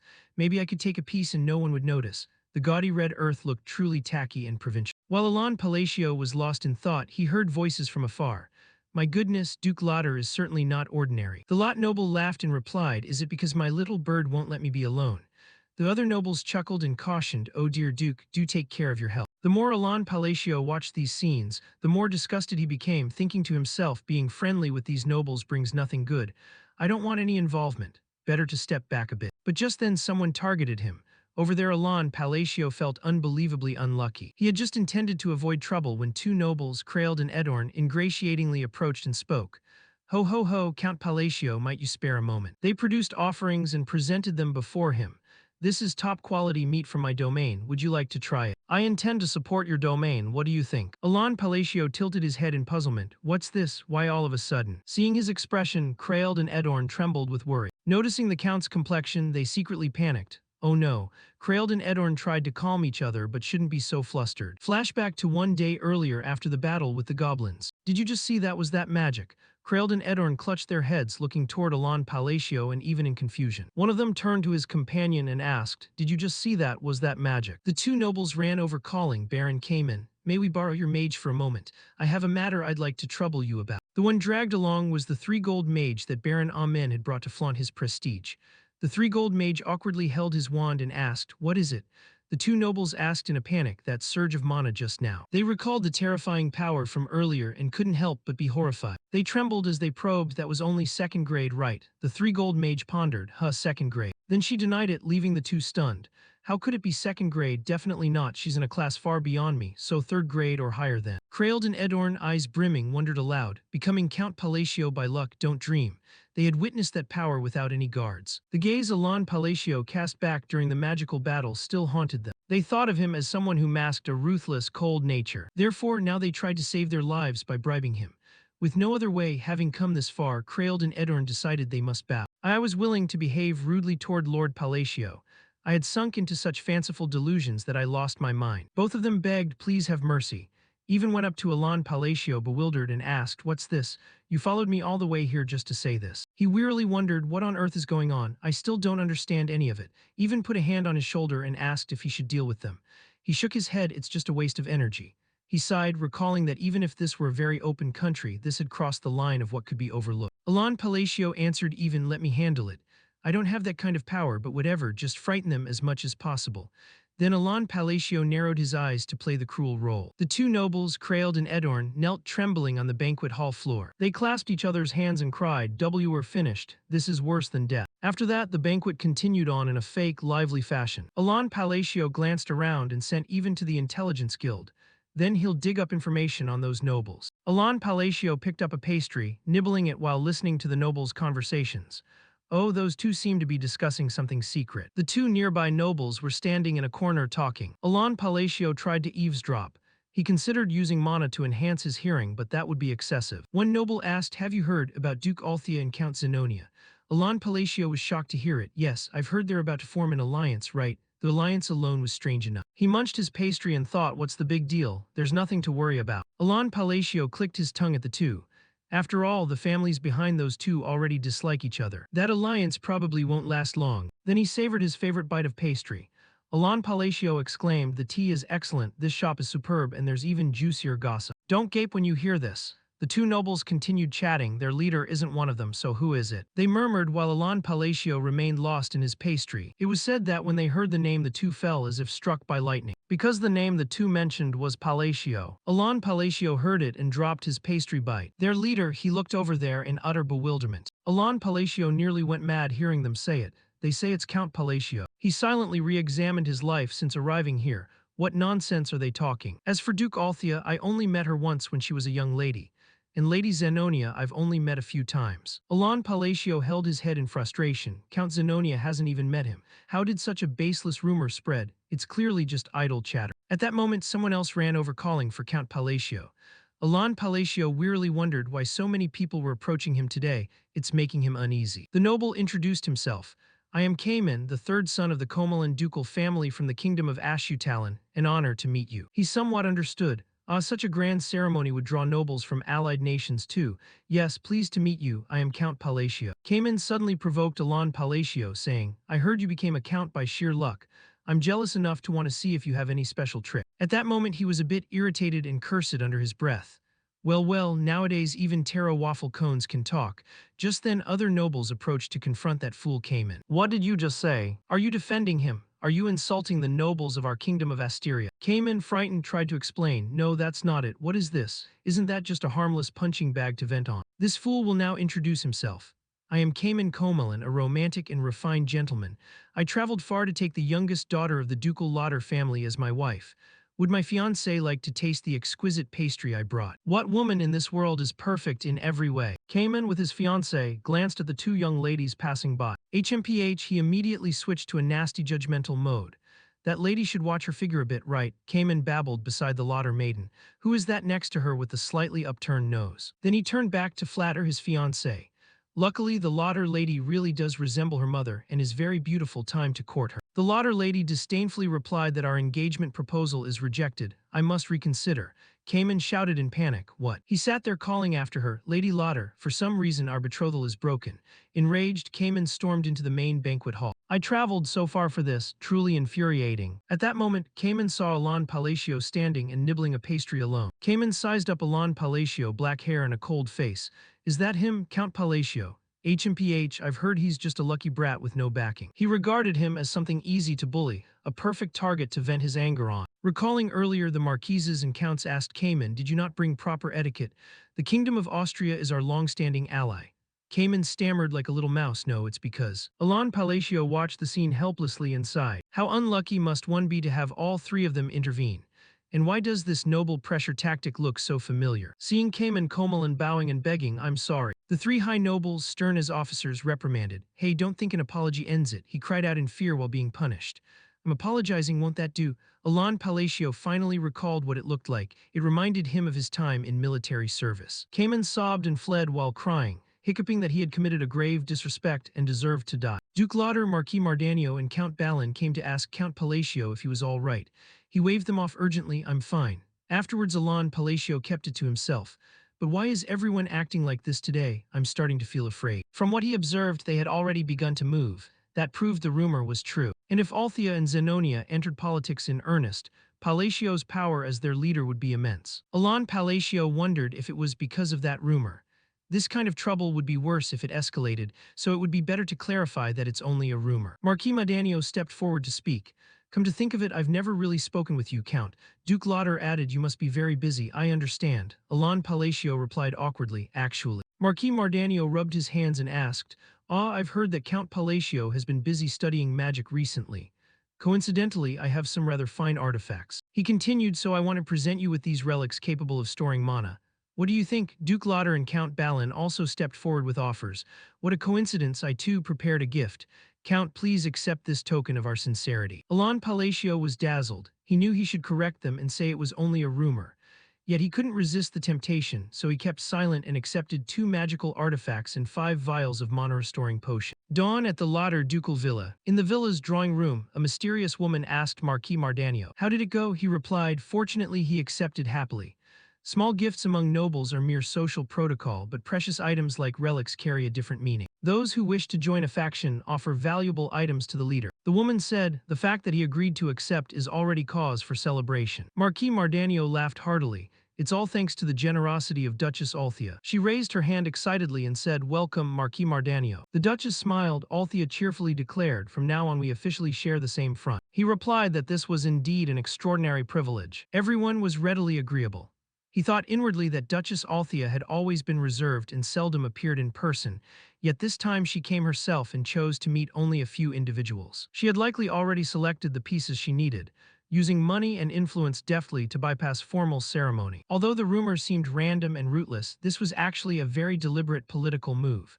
The opportunity lay before us, we must seize it. Duchess Althea then spoke, breaking the silence. Now it's time for us to take action. This was the fourth day since the banquet began. For some reason, the number of gifts continued to increase each day. It was certainly because of that silly rumor about my relationship with Althea and Zenonia that everyone rushed to curry favor. A crafty glint appeared in his eyes. Since he'd already accepted them, they probably wouldn't ask for them back. Gather these up and find a way to slip away out of sight. But then a voice from behind startled him. Even spoke up, my lord. Seeing him startled, the boy asked with some curiosity, why do you look so shocked? I have returned. Alon let out a quiet breath of relief. I was just lost in a few thoughts. Then the two of them returned to their rooms. Hearing Evan's news made him exclaim, to the north, has the evil god truly descended upon the northern regions? He replied, yes, the situation in Caliburn is extremely chaotic. Based on ancient records, Metis may also be connected to this dark force. Alon rubbed his chin in boredom and asked, what about the additional information I requested? He answered, the person you are looking for is currently residing in that village, located in the north of the kingdom of Ashutalon. This made him nod with satisfaction. Good, just swing by on the way, we'll depart for Caliburn immediately. This sudden decision startled Even. Why the hurry? Why must the destination be Caliburn? Are you really determined to head north? He replied, we'll discuss the finer details on the way. Prepare to depart right now. The boy nodded in acknowledgement, understood. After Even left, Alon leaned back in his chair, clutching his head in frustration. Honestly, he didn't want anything like this to happen here. These are entities of catastrophic scale comparable to the 5 great sins, the evil gods. Because of the influence of spirit crystallization, you cannot predict which evil god will borrow a mortal form to descend. That's why I've worked to gather information to intervene early. I didn't expect things to escalate so quickly. From gaming experience and witnessing hundreds of possible scenarios, the outcome for this world formed in my mind with chilling clarity. Alliances between kingdoms would crack and fall apart, leading to a senseless war over lands tainted by otherworldly power, ending in annihilation. If that happens, my current life would vanish in an instant, although I've devised countermeasures. After an evil god descends, there will be a temporary calm lasting several months before it fully awakens and becomes a possessed deity. During that transition, its power in the form of a divine soul hasn't reached perfection yet. Exploiting that window is probably the most viable option. There's no certainty, but we have to take a gamble. Because this is the only remaining path. I wonder what the child would like. Cut to a week later, someone ran in to report Captain. He took the letter and began to read. And suddenly his eyes widened in surprise. He immediately summoned the deputy captain. The man replied, yes. Your order, go and spread the word that the northward plan will be postponed for another 2 weeks. On the fields near the village of Parkurun in the north of the kingdom of Ashutalon. He was now present there. His gaze was somewhat vacant as he thought, surprised to encounter him at this moment. A boy stepped forward to the two of them and said, hello, sir. He continued, thinking that the boy truly had a striking appearance. This boy was Eliban, the protagonist of the RPG psychedelia that players inhabit. The protagonist's aura is always distinct. This face was exactly as he'd seen in the game. Is that a boy? He's truly exceptional in person. He looked down at the boy and asked, do you know who I am? The boy scratched his head and replied, no, I just feel excited to meet strangers for the first time. My name is Eliban. Looking at the boy, he continued to wonder how this real world would differ from the game. The concept of a protagonist really can't be denied. Sooner or later, he would gain fame and possess power far beyond what the character he once controlled had. Standing before the character he used to control felt very strange. Pulling himself together, he said, you're a bright and very polite boy. Then he produced a small pouch and placed it in the boy's hand. Here, take this. The boy opened the pouch and pulled out a gold coin, puzzled. Isn't this money? He didn't pay attention to the boy and called for Even. Even immediately produced a suitcase and opened it. Inside were several vials of mana. This surprised the boy greatly. Then Even took out countless more gift boxes, and in an instant the gifts were piled into a mountain behind them. Pointing back, he confidently declared, all of this now belongs to you. The boy's eyes went dizzy. All of this is really mine. Then he asked, why are you suddenly giving me so much money? He replied, consider it an investment. He thought to himself that he had already prepared everything the protagonist would need for the early development stage. He placed a hand on the boy's shoulder, his voice resolute, because in the future you will surely become someone greater than this. He thought further that the boy should grow quickly and clear out those evil gods for him. Then he turned and left, thinking this was a considerate gesture, wasn't it? At least use material means to win people's hearts. Then he suddenly turned back to introduce himself. Forgive me for the delayed introduction. I am Count Palacio, remember that name well. I am the benefactor sponsoring you to achieve success in the future. The boy hurriedly chased after him. Thank you, sir. No, my lord Count, I will forever engrave this favor in my heart. Sitting in the carriage, he peered out thinking, wait, was the boy always this energetic? A dark fantasy game shouldn't really have such a bright atmosphere. Beside him even spoke up my lord Count, I roughly understand what you're doing, but is it okay to leave like this without explaining anything? He replied, he's a smart child, he'll understand on his own. He continued thinking that the current situation concerns lives and is urgent. They couldn't linger to farm goodwill points forever. To be safe, I even activated an auto level up mode for the protagonist. Pay to power is really strong. Even observed that in any case, the child seemed to possess innate talent. Dense mana surged powerfully, completely at odds with his simple garb. It seemed he carried some miraculous artifact on him. He added, even I can sense that stream of magic. He mused that the character should normally have only basic stats before starting a journey. So this is certainly another deviation from the game's original. Perhaps it's the butterfly effect I couldn't foresee. For a protagonist, such a change is even more pronounced. But whatever, so long as my plan to enjoy a peaceful life isn't affected. He said that the stronger the boy becomes, the more it benefits him.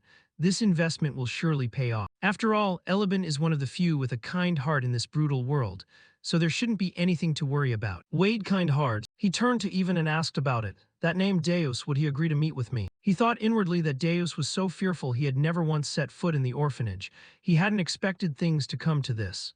Evan replied, I think he'll agree to meet you. He sighed, perhaps so. Alon replied uncertainly, implying it might happen, showing the quiet sorrow of a young reincarnate. After that exchange, Alon went into the room and checked all his belongings. Evan noticed the mess and expressed disbelief at why Alan had bought so many miscellaneous items. Alan calmly explained that these items were bribes for the person who would save him in the future. 10 days later, the journey reached the capital, Caliburn. Kedum, the massive northern gate of Kedum, appeared before them, majestic and orderly, marking the end of a long road. As the carriage continued forward, Evan grew increasingly weary from the constant travel.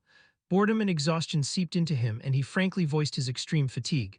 Alon, equally tired but composed, remarked that long journeys are inherently tiring and unavoidable. Evan, still trying to overcome his disappointment, reflected on how the final stretch had been worsened by the strange maze they had to pass through, feeling that without it he might at least keep some pride about their arrival. Alon calmly accepted the hardship, understanding there was nothing to be done to change it. As the carriage rolled on, Alon gently held the necklace in his hand and sank into thought. He recalled their travels from place to place, preparing for the coming battle against the gods beyond, accumulating strength and gathering gifts along the way. His thoughts turned to Deus, wondering if those efforts would be enough to please him.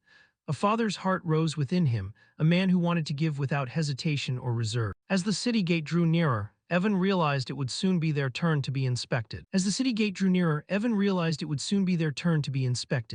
Shortly after, Evan stepped down from the carriage and moved forward to undergo the capital's check, expecting the process to end with a simple identity verification. He reassured Alon he would be back soon. Alon, still appearing relaxed, waved goodbye and encouraged him to rest comfortably. Left alone, Alon sat comfortably in the carriage, allowing himself a brief rest, closing his eyes and feeling relieved that at least in this city things seemed to proceed quickly and efficiently. That calm did not last long. Evan quickly returned with a tense expression and urgently told Alon that a small problem had arisen. Alon wanted clarification, and Evan explained that they had been asked to step aside. Although Alon's identity had been verified, it seemed something else was causing concern. He replied without seeming anxious. Alon stepped out of the carriage. At that moment, a knight approached from behind. The man wore a crooked, overconfident smile, raising an eyebrow as he neared. He recognized Alon immediately and confirmed whether he was Count Palacio. The knight introduced himself as Burin, claiming to be a direct disciple of Chief Knight Fiola, known as the Fourth Swordsman. With a smug look, Fiola stared at Alon. His smirking smile was provocative as tensions at the northern gate quietly escalated. A fleeting discomfort crossed Alon's mind when he noticed the unfamiliar name Fiola. He wondered what the name could even mean to him. Realizing he had no idea who Fiola was, he kept a cold, indifferent expression and openly questioned the situation, noting that Fiola even brought knights and demanding to know the purpose behind that display. Fiola calmly explained that a friend of his from the kingdom of Ashutalon had sent a message saying he was indebted to Alon. Alon immediately rejected that notion, saying nothing like that had ever happened between them. His discomfort deepened when a realization surfaced. He suspected that the so-called friend could only be the overly dramatic and unstable man Cayman. In a clearly exasperated tone, Alon asked if Fiola's friend was Cayman. Fiola replied with a malicious smile, raising an eyebrow as he confirmed that Alon had indeed thoroughly offended his friend. Inwardly, Fiola recalled his friend's angry words, remembering how Cayman said he had been utterly humiliated. Fiola silently vowed to avenge Count Palacio for that humiliation. The scene then cut back to the past, showing Cayman contacting Fiola through a magically created orb. Cayman appeared enraged and exhausted, seething as he described how Count Palacio had gravely wronged him. With the help of three other men, he called Alon a bastard and informed Fiola that the Count was heading to Caliburn, asking Fiola to attack him in vengeance. Cayman's expression darkened further as he slowly spread a confident smirk. He tempted Fiola by suggesting that if he truly wanted to improve his skills, he would need more deep chasm corpses to work with. The memory continued as Fiola laughed loudly, admitting he owed his friend a debt. He was determined that at least he would put on an impressive show to repay him. The memory continued as Fiola laughed loudly, admitting he owed his friend a debt. He was determined that at least he would put on an impressive show to repay him. At that moment, the knights accompanying Fiola suddenly acted. In unison, they drew their swords and quickly surrounded Evan and Alon. Steel flashed under the lights near the northern gate. A look of confusion appeared on both their faces as the situation escalated abruptly. Evan reacted instinctively, drawing his sword and taking a defensive stance beside Alon. Frustration welled up in Alon's mind as he assessed the situation. He bitterly thought that the brat had started this, run off, and now this mess had followed him here. He recognized clearly that it was revenge carried out through a friend. He found that behavior pathetic and cowardly. Fiola then drew his sword.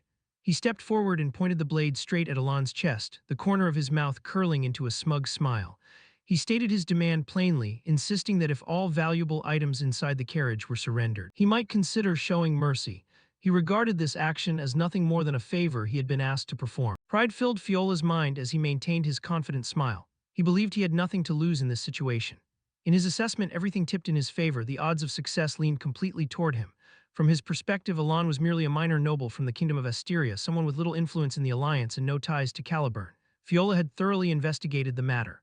With that certainty, he believed there would be no consequences from his action. Alon clearly grew angry, irritated, and frustrated at Fiola's words, and a fleeting thought crossed his mind that like a track light. He clenched his fist and a powerful, flame-like energy formed in his hand, aimed directly at Fiola. At the same time, Fiola lunged forward with a wild grin, charging straight at Alon. Alon remained calm as another thought flickered through his mind, believing that even if things got a little messy, his master would handle it. Before the clash occurred, someone suddenly appeared from behind and forcefully grabbed Fiola by the throat, stopping him mid-attack.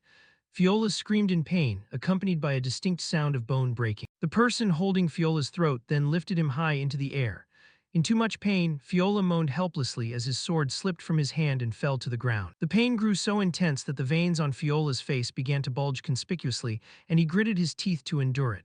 The person holding Fiola by the throat kept him suspended in midair, while Fiola, filled with rage and pain, tried to figure out who this person was and who would dare to kill him. As the scene continued, it was revealed that the one gripping Fiola's throat was none other than Deus. Deus stated plainly that his identity was irrelevant at the moment, and instead condemned Fiola's actions, asserting that Fiola had no right to lay a hand on someone who had helped him.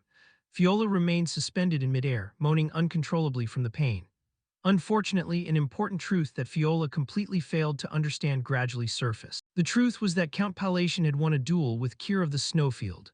Thanks to that victory, Count Palatian earned the title of Master Unarmed Knight and became known as the benefactor of Deus Macallan. Deus suddenly released Fiola and hurled him to the ground. Fiola groaned in pain as Deus relentlessly kicked him without mercy. Deus grabbed Fiola's hair with a vice-like grip, holding him down. Keeping his cold, fatal gaze, Deus turned his attention to the surrounding knights and issued a clear warning. He said that if even one of them dared to move, the consequences would exceed their imagination. Deus unleashed a brutal kick straight into Fiola's chest. The blow was so powerful that blood spouted from Fiola's mouth as he was flung away. Alon watched the scene in astonishment, a realization forming in his mind as he recognized that night.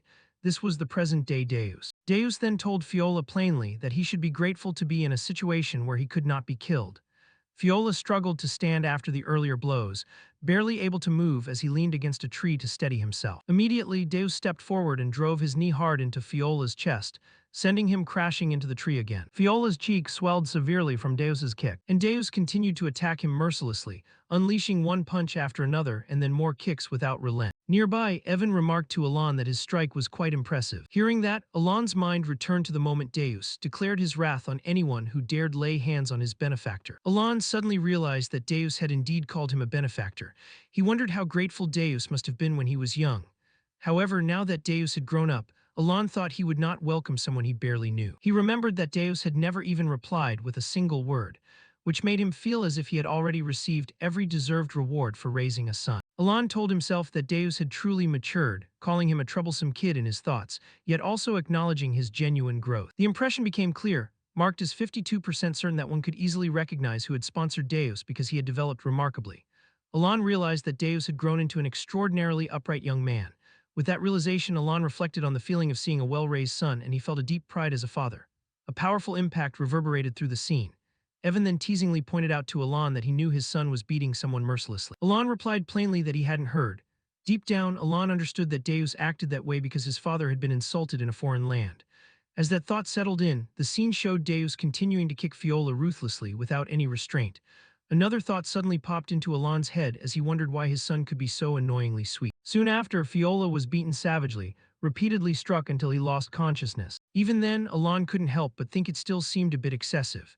At that moment, another realization suddenly occurred to Alon, reminding him once again that Deus was one of the 5 great sins. As the situation changed, Deus turned and stepped toward Alon. Then he stopped in front of him, bowed respectfully, and smiled confidently as he said he would escort him. At this, the remaining knights were utterly shocked by what they had witnessed. The scene opened on an icy land where a brutal battle had taken place. Corpses lay scattered across the battlefield, their frozen forms covering the ground. Some bodies were engulfed in flames as the opposing side burned them mercilessly. Amid that desolate landscape, Delman, bearer of Caliburn's 3rd sword and commander of the deep red flame, stood towering. Overflowing with victory, he raised his sword high, celebrating the outcome of the battle. Delman shouted, "One of the 8 chieftains, the great Culkin, along with his entire tribe, has been annihilated. The deep red flame knights have claimed victory on the kingdom's land." Hearing that proclamation, all the deep red flame knights erupted in joy. They cheered loudly, danced, and celebrated the hard-won victory they had achieved. After letting the celebration die down, Delman said, "Return to the outpost and begin preparations." The knights responded in unison, "Yes, Captain." As they began to move, Delman's expression hardened. In his mind, he reflected on his achievements, believing that after accomplishing something so significant, he should no longer be bullied by the newly appointed Master Knight. His anger deepened as he gritted his teeth. Delman thought that even if that man used shady tricks others didn't know, he still knew the truth. Caliburn and the Savages had a long-standing conflict, a war governed by mutual honor and unwritten rules. But this time, things were different. Culkin had been deceived. He was lured out alone and destroyed by a covert force. Delman recalled how Culkin's great knights were slaughtered and how truly unjust the entire campaign had been. By exploiting the momentum of the battle, the tribe was wiped out completely. Delman muttered, "That bastard." He remembered that the very man had sent him a victory report claiming to have defeated Kurga of the Snowfield. It all happened because Delman demanded a decisive result from the expedition. Culkin's body had vanished in the chaos of battle. Even if he had survived, the poison would have ensured his death. Finally, Delman convinced himself there was nothing left to do but return to Caliburn and report the mission's success. A crooked smile appeared on his face as he stepped forward. But then he suddenly stopped. From afar, he noticed a man standing motionless near the forward base. Confusion flickered across Delman's face. The man slowly turned toward him. The man spoke. Filled with rage, Delman gritted his teeth and swung his sword. Flames erupted from the blade, blazing fiercely. A strange unease crept along Delman's spine. Delman thought Culkin should be dead. On closer inspection, an overwhelming aura began to rise from Culkin's body. In Culkin's shadow, Delman saw the shape of a demon forming. Culkin said, "You have insulted a sacred duel, a duel that should have been fought with honor." Horror radiated from his presence. Even superhumans capable of ending hundreds of lives could be devoured by this being. Cold sweat ran down Delman's face. Delman realized this is not Culkin. Driven by desperation, Delman launched another attack. Fire surged wildly from his sword. The man dodged easily and said, "Answer me first." Without hesitation, Delman attacked again, unleashing even greater flames. Once more, the man easily evaded his pursuit. Delman thought bitterly to himself, believing in battlefield duels is foolish. The fire scorched the ground, melting the ice around them. The man stared at him with a deadly gaze. The man said, "You are strong for a human. I will give you one last chance. Fight me." Sensing the danger, Delman shouted, "Prepare to fight." The knights surrounded the man from all sides. The man smirked, magic concentrated in both his hands. The man said, "A mortal without honor does not deserve a glorious death. There will be no duel between me and a savage like you." From his hands, poisonous magic erupted and spread into the fallen knights' bodies. The poison infected every corpse. The knights began to scream in unbearable agony. Their eyes turned blood red. As their bodies collapsed, some knights cried out, "Kill us, please end this." As their bodies fell, some knights shouted, "Kill us, please end this." As their screams faded, the man stepped forward.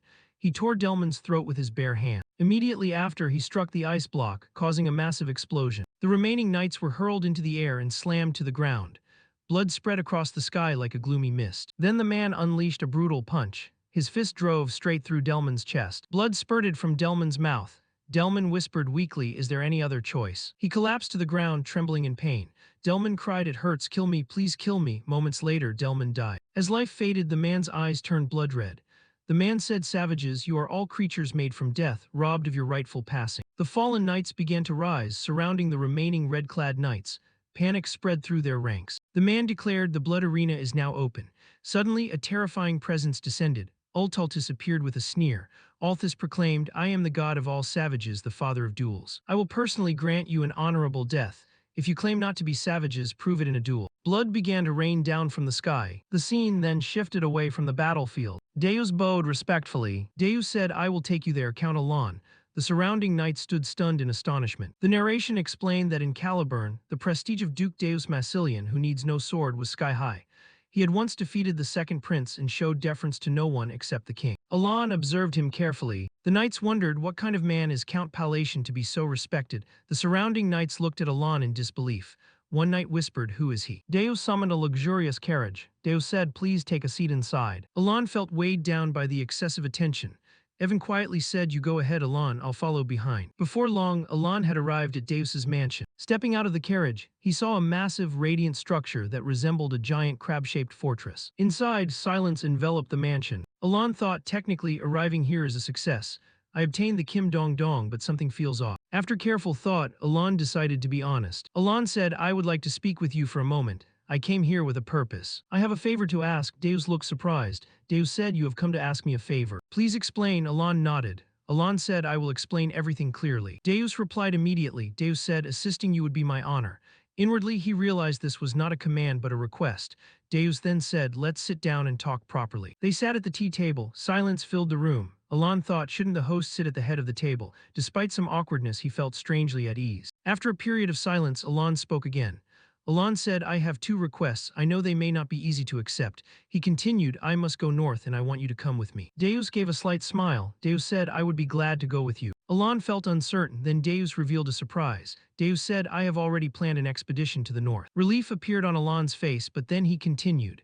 Alon said, "The second request concerns the royal treasury of Caliburn." The atmosphere grew heavy. Alon said, "I wish to borrow an artifact." He looked straight at Deus. Alon said, "May I borrow the madman's ring?" Deus reported that the escort mission was completed, and he returned safely. His younger sister Silly was excited to hear that her brother had just escorted a distinguished guest back. The deputy received orders to postpone the schedule in the north by another 2 weeks. Deus looked at his benefactor with an expression full of respect. Evan, standing beside him, was surprised, because it was the first time he'd seen Deus show such an expression. Silly, still absorbed in sword practice, froze when she saw the unfamiliar guest appear. Alan Palacio sat down and began to mention an important item he needed. It was the Ring of the Madman, a treasure kept in Caliburn's royal vault. Alan knew the request was a bit much, because borrowing it would mean owing the crown. Everyone sat around the tea table, and the atmosphere suddenly grew unusually solemn. Just then Evan stepped in, prompting Alan to breathe a sigh of relief at the sight of his savior. Alan secretly hoped this pile of luxury gifts would make the atmosphere between them a bit friendlier. Evan confirmed he had brought everything according to Alan's plan. A pile of luxurious gifts was displayed in the middle of the parlor. Alan enthusiastically presented a designer accessory that was very popular. He watched intently, hoping for a positive reaction from Deus. Seeing Deus still silent, Alan asked whether he wanted to open the gifts right then. But Deus coldly said he would open them only when alone,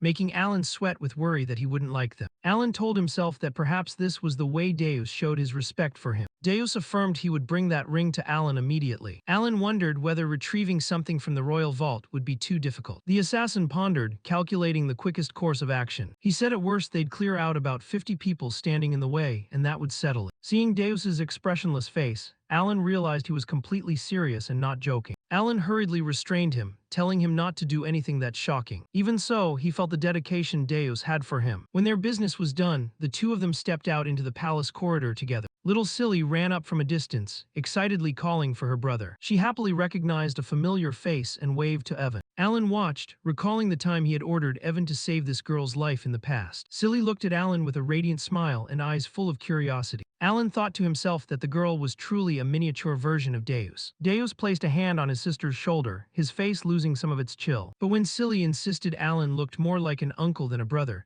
the atmosphere suddenly became awkward. Evan, standing beside them, could only give an embarrassed smile at the girl's candid remark. Deus immediately exuded killing intent, ordering Evan to be silent and to stay away from his sister. At that moment, Alan snapped his fingers as if he'd just realized an important truth. He finally understood the real reason behind Deus's absolute loyalty. Silly stepped closer to Alan and politely greeted the famous count. The girl knew very well that Alan was the one who had ordered her rescue years ago. Silly took Alan's hand proactively, expressing deep gratitude. She smiled and thanked her savior for giving her the chance to continue living beside her brother. Receiving genuine gratitude from someone feels completely different from being feared. Alan smiled faintly, thinking to himself that this feeling of being valued was truly wonderful. So he decided to stay at Deus's mansion a while longer to prepare for the next plan. Just one day later, Deus returned with the ring, to Evan's utter astonishment. Evan bolted into the room in a panic, unable to believe Deus could obtain the relic so quickly. With a sheepish face, Evan stammered that he'd just heard an extremely bizarre report from the royal court. It turned out that to borrow the ring, Deus had caused chaos throughout the palace,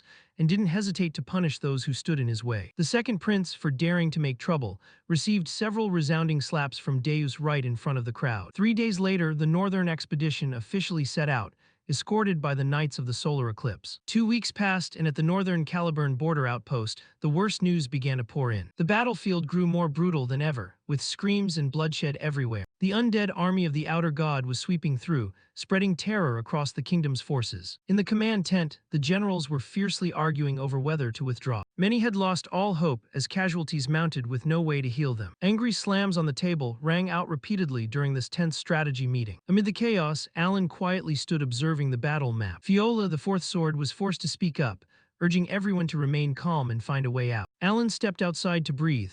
His mind was heavy with the true power of the Outer God. The saddest news was that the third sword, Delman, had heroically fallen at the eastern base. Even the second sword, Kiriana, was gravely wounded and in critical condition. Alan stood at a distance watching the battlefield, and his gaze suddenly caught on something unusual. A strange crimson mist was enveloping the entire northern sky. It was the horrifying, malevolent aura of Mana, something only those with extraordinary power could perceive. Alan's eyes were drawn to that blazing red aura, and an unusual unease stirred within him. While lost in thought, he suddenly smelled a familiar smoke drifting from the camp. It turned out to be the fragrant scent of roasted sweet potatoes, wafting through the freezing winter air. Deus was nonchalantly roasting sweet potatoes right in the center of the camp, leaving Alan exasperated at his composure. In front of the infirmary tent, a loud quarrel erupted that caught Alan's attention. The deputy tower lord of the Blue Devil Tower was angrily shouting at the soldiers. She insisted that her mission was to investigate dark magic, not to tend to every wounded person. Seeing Alan blocking her path, she angrily barked at him to get out of the way. But the moment her eyes met Alan's, the proud mage suddenly trembled with fear. The terrifying pressure radiating from Alan left her frozen, unsure what kind of monster stood before her. Alan Palacio's imposing portrait in noble regalia, ready to face any challenge in the north. Lumia, deputy commander of Lam Mathop, froze in astonishment when she saw someone who shouldn't be here. Alan Palacio kept a solemn expression, his sharp gaze as if calculating something. He greeted them, confirming the rumor that she was here, which made Lumia startle and drop the rolls of paper she was holding. Lumia awkwardly explained that the medicine Alan needed was completely out of stock. She used the excuse of being very busy with preparations to avoid his pressing gaze. Alan expressed his disappointment and was about to leave, which immediately panicked Lumia into changing her mind and insisting she could do it right away. Seeing Alan mention financial difficulty, Lumia hastily quoted a price of just 1 gold coin to make it quick. Alan smiled and accepted this generosity, while the 2 subordinates behind him froze at their boss being disastrously lowballed. Lumia forced a smile to cover her embarrassment, while the common soldiers were crushed, thinking their leader had completely lost his mind. She rushed off to prepare the herbs at lightning speed,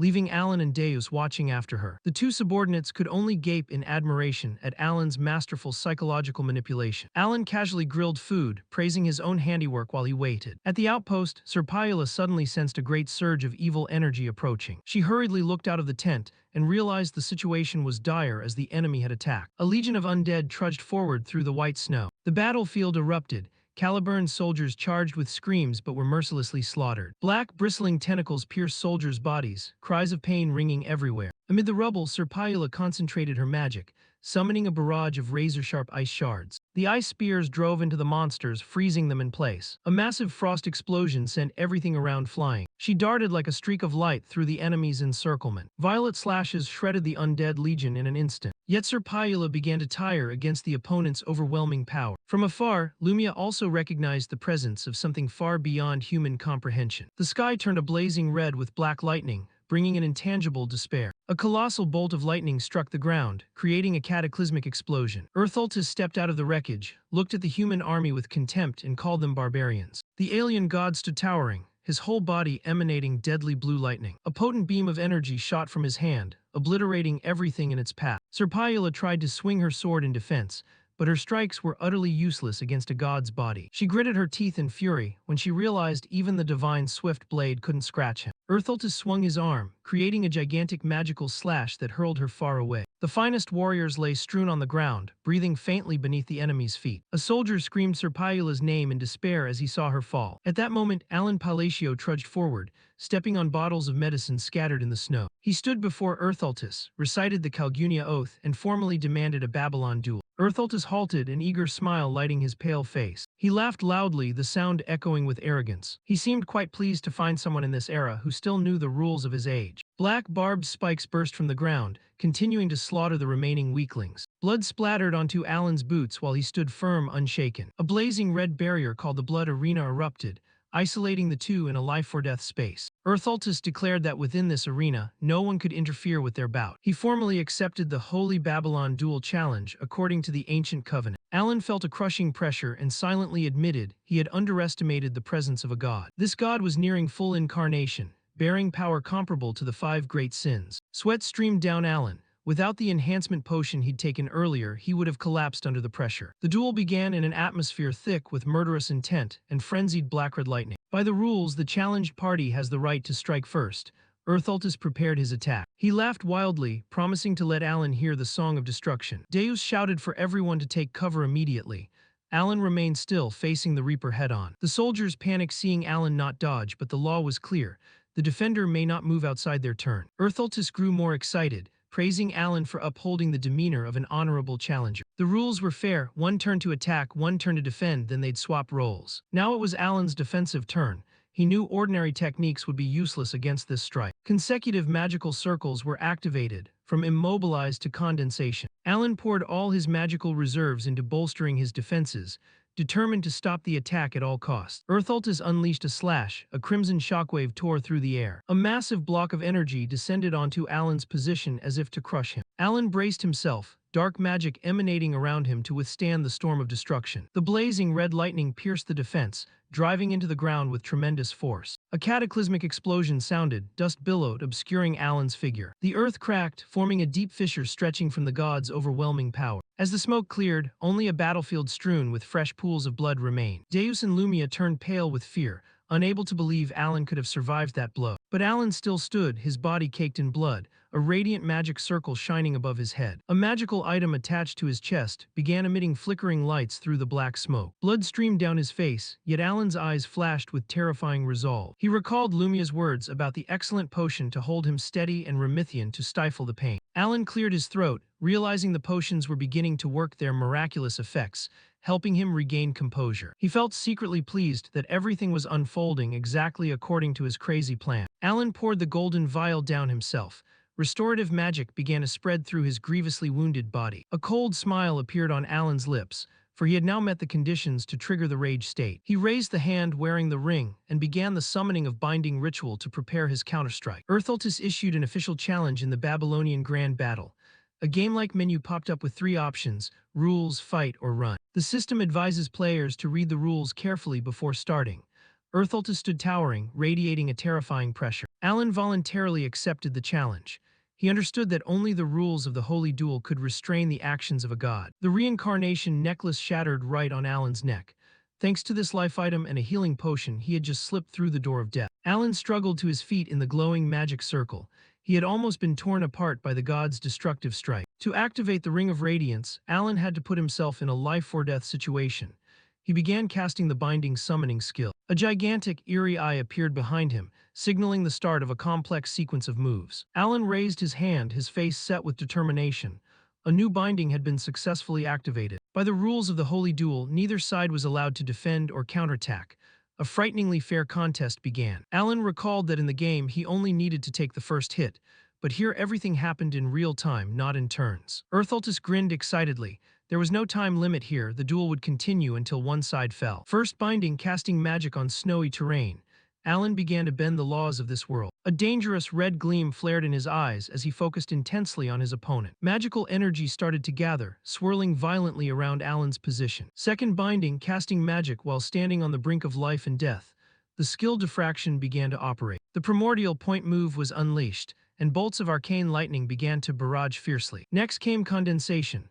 All magical energy was compressed into a deadly beam of light to increase its power. The attack, named Extinction, struck directly at the god's position, an extremely precise blow. The beam pierced the target with terrifying force, tearing space apart. Third binding, confronting a god. Alan did not stop, he continued to push the bindings even further. The fourth binding was activated. A violent explosion shook the surrounding space. The world's laws were broken once more, as magic targeted the supreme god Earthaltus directly. The god's face showed astonishment at this strange power, but his smile did not fade. A brilliant explosion erupted, engulfing both in blinding white light and maximum magical pressure. Alan collapsed, panting from exhaustion. He had poured his remaining strength into that attack. For this plan to succeed, he had to kill the opponent in a single strike. Earthaltus still stood, but there was now a glowing black hole in his chest left by Alan's blow. The god smiled with satisfaction and praised the young man. He thought this duel was not bad at all. Alan was stunned. His strongest attack still couldn't defeat this divine entity. He wondered whether he had failed, seeing his opponent remain remarkably composed despite a pierced chest. Alan's bracelet had exhausted its stored magic. He truly had nothing left to continue fighting. Earthaltus laughed loudly, wondering whether Alan was truly the heir to his will. Alan stood frozen, not understanding what was happening as he felt a strange pressure engulf him. Earthaltus' body began to dissolve into oblivion. He admitted this was an admirable fight by a noble warrior. Alan watched in shock, realizing the god was leaving the battlefield of his own accord. Earthaltus appeared curious about the future conflict between the black and green factions. He officially admitted defeat in this honorable confrontation. As a reward, the god bestowed upon Alan a legendary belt along with all its power. Earthaltus rose higher and higher, disappearing into the brilliant light pouring down from above, calling Alan the heir of his will. He instructed Alan to speak his name when the usurpers broke the chains of slavery. That name was not the shameful, deceitful title people often used, but his true name. Earthaltus smiled enigmatically, revealing himself as the god of chaos before vanishing completely. After the god disappeared, Alan stood alone amid the wreckage, looking up at a sky that had somewhat lessened its pressure. The battle was over, soldiers began clearing the field and burying their fallen comrades. A sorrowful silence settled over the white snow. Rudimentary stone graves were hastily erected. The army took a moment to honor the dead before officially departing for the kingdom of Caliburn. Alan's caravan began the long journey through snowy forests back to the capital. Inside the carriage, Alan was interrogating the deputy tower master of Lam-Ma Tower. He corrected her. He was a rank 3 mage, not rank 2 as she had mistaken. The sorceress screamed in embarrassment, regretting her goldfish memory for forgetting Alan's true rank. Alan got straight to the point. He asked if she knew anything about the mysterious entities called the Blue Thing and the Black Thing. She shook her head wildly in fear, swearing up and down that she knew nothing about them. Alan sighed and let it go. Once freed, she hurriedly fled as if afraid Alan would change his mind. He watched her go in exasperation, feeling like a criminal interrogating an innocent. Sitting alone, Alan wondered why Earthaltus had vanished even though his final blow seemed ineffective. The god's words left him with more questions. He reached out and touched the belt he had just received. It was an item he had seen in the game before. System info appeared, the Forgotten One's belt. A rare reward from defeating Earthaltus that doubles damage dealt but also doubles damage taken. Inscribed on the belt was a directive pointing Alan toward Kahala, the city of ancient gods. He wondered if that place held the answers he sought. The carriage door opened, and Deus appeared with a displeased look. He complained that the sorceress had been rude to leave without a proper farewell. Deus even exuded a killing intent, asking Alan if he should go deal with her. Alan wiped sweat and stopped him, feeling Deus's loyalty was beginning to cross a line. Elsewhere, the poor sorceress ran for her life, chills running down her spine as if she'd escaped a monster. 2 weeks later, the army finally arrived in Kidram, the capital of Caliburn. Deus quickly entered the palace to report on the northern campaign. After completing the formalities and returning the Ring of Radiance, Alan and Deus stood by the carriage preparing to part ways. Alan looked at the pile of gifts piled on the carriage that the king had bestowed. Though he had spent all his savings to survive the battle, these rewards were a decent compensation. Seeing Alan absorbed in the loot, Deus suddenly blurted out, "Me too." He looked at Alan with hungry eyes and asked if he could become stronger. Alan was taken aback, not understanding why a prodigy like the youngest Master Knight would ask that. He guessed his display of magic had greatly impressed him. Looking at Deus, Alan recalled the terrifying latent power of these children. Even without divine aid, they were genuine monsters. He understood that with his innate swordsmanship, Deus reaching the pinnacle of strength was only a matter of time. Alan encouraged Deus that with effort he would surely become as strong as he wished. He secretly envied the innate talent Deus possessed. At departure time, Alan climbed into the carriage and told Deus not to worry too much. But Deus still had one final question. He asked why Alan always used the word request instead of ordering him directly like other masters. Alan fell silent for a moment, his gaze shifting slightly. He turned his head back and gave an answer that left Deus astonished. Who would give orders to a member of their own family? Alan's words left Deus frozen with emotion. The carriage began to roll as the soldiers offered their respectful farewells. Alan sat in the carriage, quietly thinking about Deus's earlier attitude. He told himself that his financial support for those kids was purely out of kindness, not to prevent some catastrophe of the five great sins. A rather amusing self-deception. Night fell over Kidram, the capital's buildings glowing under the enchanting lights. Deus sat alone in the large room, surrounded by numerous neatly stacked gift boxes. He recalled that he had originally followed Alan to repay a debt, yet now Alan had bestowed upon him an extraordinarily great favor. Deus held a small memento in his hand, lost in thought. Silence enveloped the room, leaving Deus alone with his thoughts. He began opening the gift boxes, his hands trembling slightly from emotion. Deus quietly wished he could wield magic as magnificently as Alan had on the battlefield. "I'm a family member," he smiled, feeling the warmth Alan had just given with his words. After the harrowing battle with the outer god and the tense talk with Dees, Alan finally returned to his domain with Evan. Home at last, how sweet. He'd been away for 3 long months, and exhaustion hit him like a freight train. All he wanted was to collapse into bed. But when he opened what he thought was his bedroom, he was greeted by his arch-nemesis, a mountain of backlogged paperwork, waving at him with an enthusiasm that would shred the soul. "Welcome back to the backlog department. Do come in, darling." "No way." With the reflexes of a seasoned explorer, Alan slammed the door shut on that horror of documents. He sighed awkwardly, "Oops, wrong room." Alan took a deep breath. The weight of responsibility settled back onto his shoulders. Defeated, he knew he couldn't dodge his duties forever. Resigned to his fate as a former Korean office worker, he decided to get it done. "Sooner or later, it's got to be done," he sighed, feeling his soul leak out. Rest is a noble's privilege, what a foreign concept. After finally conquering the paperwork beast, Alan rewarded himself with a full week of uninterrupted rest. He even cooked for Evan, proving that peace and a good meal are the keys to happiness. But after a week of doing absolutely nothing, his office worker instincts kicked back in. Alan grew restless. The silence around him was almost deafening. With time to spare, his mind drifted back to the cryptic words Ultis left behind. All those terms, the evil one, the black and blue thing, the bearer of will, a long list of mysteries he had to solve. He decided to start investigating the clues the outer god had left. Trying to piece together the giant picture of this world, he recalled Ultis's strange real name, the Evil One, which sounded more like an Eastern god's title. A detail that didn't fit any of the game knowledge he had. The way the being vanished made no sense either. A heavy thought crossed his mind. If one outer god had appeared, it was only a matter of time before others followed. The world was about to get a lot more chaotic. At least they announced themselves before showing up. Unlike the unpredictable 5 great sinners, it was small comfort, but he'd take it. His thoughts turned to Kahara, the city of the ancient god mentioned on the belt he'd received. He wanted to go there right away, but there was a problem. He pulled out his trusty psychedelia notebook where he kept all the game knowledge. According to his notes, Kahara, also called the secret dungeon fortress, should have been discovered later. Going there now would be risky, draw unwanted attention, and mess with the timeline, so he had to wait for the time being. Just then, Evan entered the room with an urgent look. Evan trembled dramatically as he noticed the chill Alan was unconsciously emanating. "Is this your magic, sir?" he asked. Alan nodded, noticing his control had improved markedly after the recent research break. But Evan hadn't come to talk about temperature. With a serious expression, Evan delivered shocking news. "I'm here to report that a secret city has been discovered in Colony." Alan's eyes went wide. Colony Kahara has been discovered. The timeline has already started shifting. Meanwhile, far ahead, the 5 children Alan was sponsoring were meeting through a crystal orb. The meeting, usually brief, was completely hijacked this time. The kids were buzzing about how the great moon Alan had recently visited Caliber. They turned to Dees, the quietest of the group, and asked what it felt like to meet Alon in person. To everyone's shock, Dees, who was usually taciturn, began to speak, and once he started, he didn't stop. He began recounting the entire northern expedition, painting Alon as a calm, all-knowing hero who stepped forward when everyone else froze in fear. He yammered on and on, praising Alon's foresight and meticulous preparation. He surely knows everything, Dees gushed, lost in memory. 50 minutes went by and he was still going strong. Xiaoling tried to butt in, but Dees was in full trance mode. His eyes lit with fervor as he declared, "Nope, the important part starts now." He vividly described Alon's ultimate move, silent frontline, calling it an instant death strike no one could predict. The others were close to passing out from exhaustion, while Deez's epic monologue continued unabated. Xiaoling tried to get Yusha to intervene, but it was useless. Yusha just smiled, clearly enjoying the whole thing. "Just as expected," she chuckled.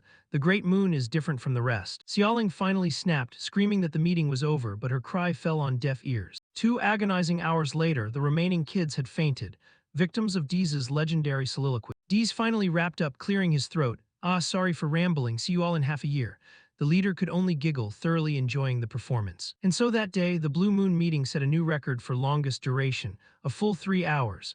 All thanks to Deez's unexpected gift of gab. Back at Alon's estate, things started getting crowded. He entered the parlor to find the room packed with gifts from nobles he'd never even met. Evan pointed at one particularly priceless artifact, worth enough to buy a mansion. The scale of the gift-giving was absurd. Alon didn't even know which noble had sent him this mountain of stuff. Most gifts came from minor nobles, all jockeying for Alon's favor. The letters were even scarier, full of sickly sweet flattery. News of Alon's connection with Deez, the future flagship knight, spread like wildfire. Alon held a golden goblet, the corner of his mouth twitching into a smile. As a former office worker, he knew the value of networking. "Thanks for your kindness. If someone gives, except without a word, I'll stash it in the emergency fund, heh heh." A week later, the gifts kept pouring in. Evan started to worry. "We've been receiving gifts all week," he reported, standing before another pile of boxes. Alon blinked. "Is the relationship with the flagship knight really this strong?" He looked down, eyes shiny with proud tears. "Deez, you truly are a good boy." A whole month passed and the gift wave showed no sign of stopping. Alon's expression said it all. "They just keep coming." He began to feel weighed down by the sheer excess. Finally, as summer drew near, the flow of gifts slowed to a trickle. Scene shifts to Tyria, the capital of the Asteria kingdom. Today was the Grand Council meeting, mandatory for all nobles. And our guy, Alon, was horrifically late. If it weren't mandatory, he would have left for Cologne ages ago. He was practically sprinting, cold sweat beading on his brow. "Can't believe I'm late to my first council meeting." The last thing he wanted was to draw attention to himself. Evan watched him leave, amused. "I've never seen him stride like that, must be in a huge hurry." But then Evan noticed something odd. Another crowd of nobles was tailing Alon at the same frantic pace. It looked like they were lining up right behind him, following Alon like a flock of well-dressed sheep. Completely oblivious to his new fan club, Alon finally reached the council hall. He cracked the door open, praying he could slip in unnoticed. He sneaked inside and scanned the vast, ornate room. Luckily, the hall was still pretty empty. He wasn't as late as he thought. Thank the gods, okay, time to make a plan. He knew the royal faction sat on the left and the nobles on the right. To avoid trouble, the neutral middle was the safest bet. And to be extra safe, he aimed for a seat in the very last row. Maximum stealth, minimum interaction. But the moment he sat down, 2 nobles suddenly appeared right behind him, staring. Where did they come from? Panicked, he moved to a middle seat, thinking maybe they were annoyed he'd taken the back row. Rookie mistake. But the nobles kept staring, their gazes drilled into the back of his neck. Social anxiety is real, folks. No matter where he moved, they followed. A silent, creepy procession made his skin crawl. Finally, he gave up and landed in the worst seat. The front row, right next to the leaders of the major factions. There went his hopes of staying neutral and unnoticed. Alon sighed, "Well, at least I get it now. By pushing me forward, they can dodge the hot spots." A textbook example of political maneuvering. The meeting finally began as the chair took the podium. Alon immediately drifted off. "This meeting is going to be mind-numbingly boring." Then the chair announced, "First, we declare that the newly formed Kalpa faction has been granted voting rights." He continued, "Representing this faction is Count Palacio." Alon jumped as if struck by lightning. What? His head snapped around in confusion. Kalpa faction? What the heck is the Kalpa faction? He was the only one clueless about what was going on. And right then he saw them. The 2 noblewomen he'd only met once or twice were sitting together, grinning triumphantly at him. They gave him a little nod like, no big deal. Alon's brain went into overdrive. What the hell is up with those two, he frantically thought. Why are they sitting together? The awful truth dawned. Their alliance had become an official faction, a faction named after his domain. This was a full-blown nightmare. The chair's voice cut through his panic. "Count, would you like to speak as the representative?" Alon could only stare straight ahead, the world spinning. "Me, the leader of this new, shadowy powerhouse." Amid the snow-white land, a mysterious figure silently watches the world. bearing an omen of a great upheaval about to occur. The stranger stood motionless in the winter sky, his tattered cloak flapping in the cold wind, exuding an unpredictable air of danger. He smiled enigmatically, his eyes flashing beneath the hood. It seemed a fascinating game was beginning. Beneath his feet, the ground suddenly cracked like a gigantic scar across the ice, proof of a power capable of upending everything. Back in the kingdom, Alan Palacio was sweating profusely when he was suddenly pushed forward to speak as a representative. He just wanted a quiet life, but the darkness at his back clung to him relentlessly. Alan was stunned to realize he had become the leader of a villainous force overnight. The whole thing sounded more absurd than a cheap novel. After he remained silent for a while, the crowd below began to murmur, suspecting their leader had some deep, hidden scheme. Fireworks sounded along with warm congratulations on the birth of the Cal faction. Alan stood there under the stage lights, his heart aching like a knife. Watching the nobles cheer below, he wondered whether he was merely a puppet in this grand play. Alan tried to keep a calm face when someone approached to ask if he was enjoying the party. It was the noble Duchess Altia and the sharp Countess Zenonia. Both believed everything was unfolding according to his perfect plan. Alan's head spun as if struck by wind. He wondered if he had multiple personalities, how could the other self have committed such outrageous acts behind his back? Altia smiled, mentioning she was happy for the chance to repay the debt of being rescued.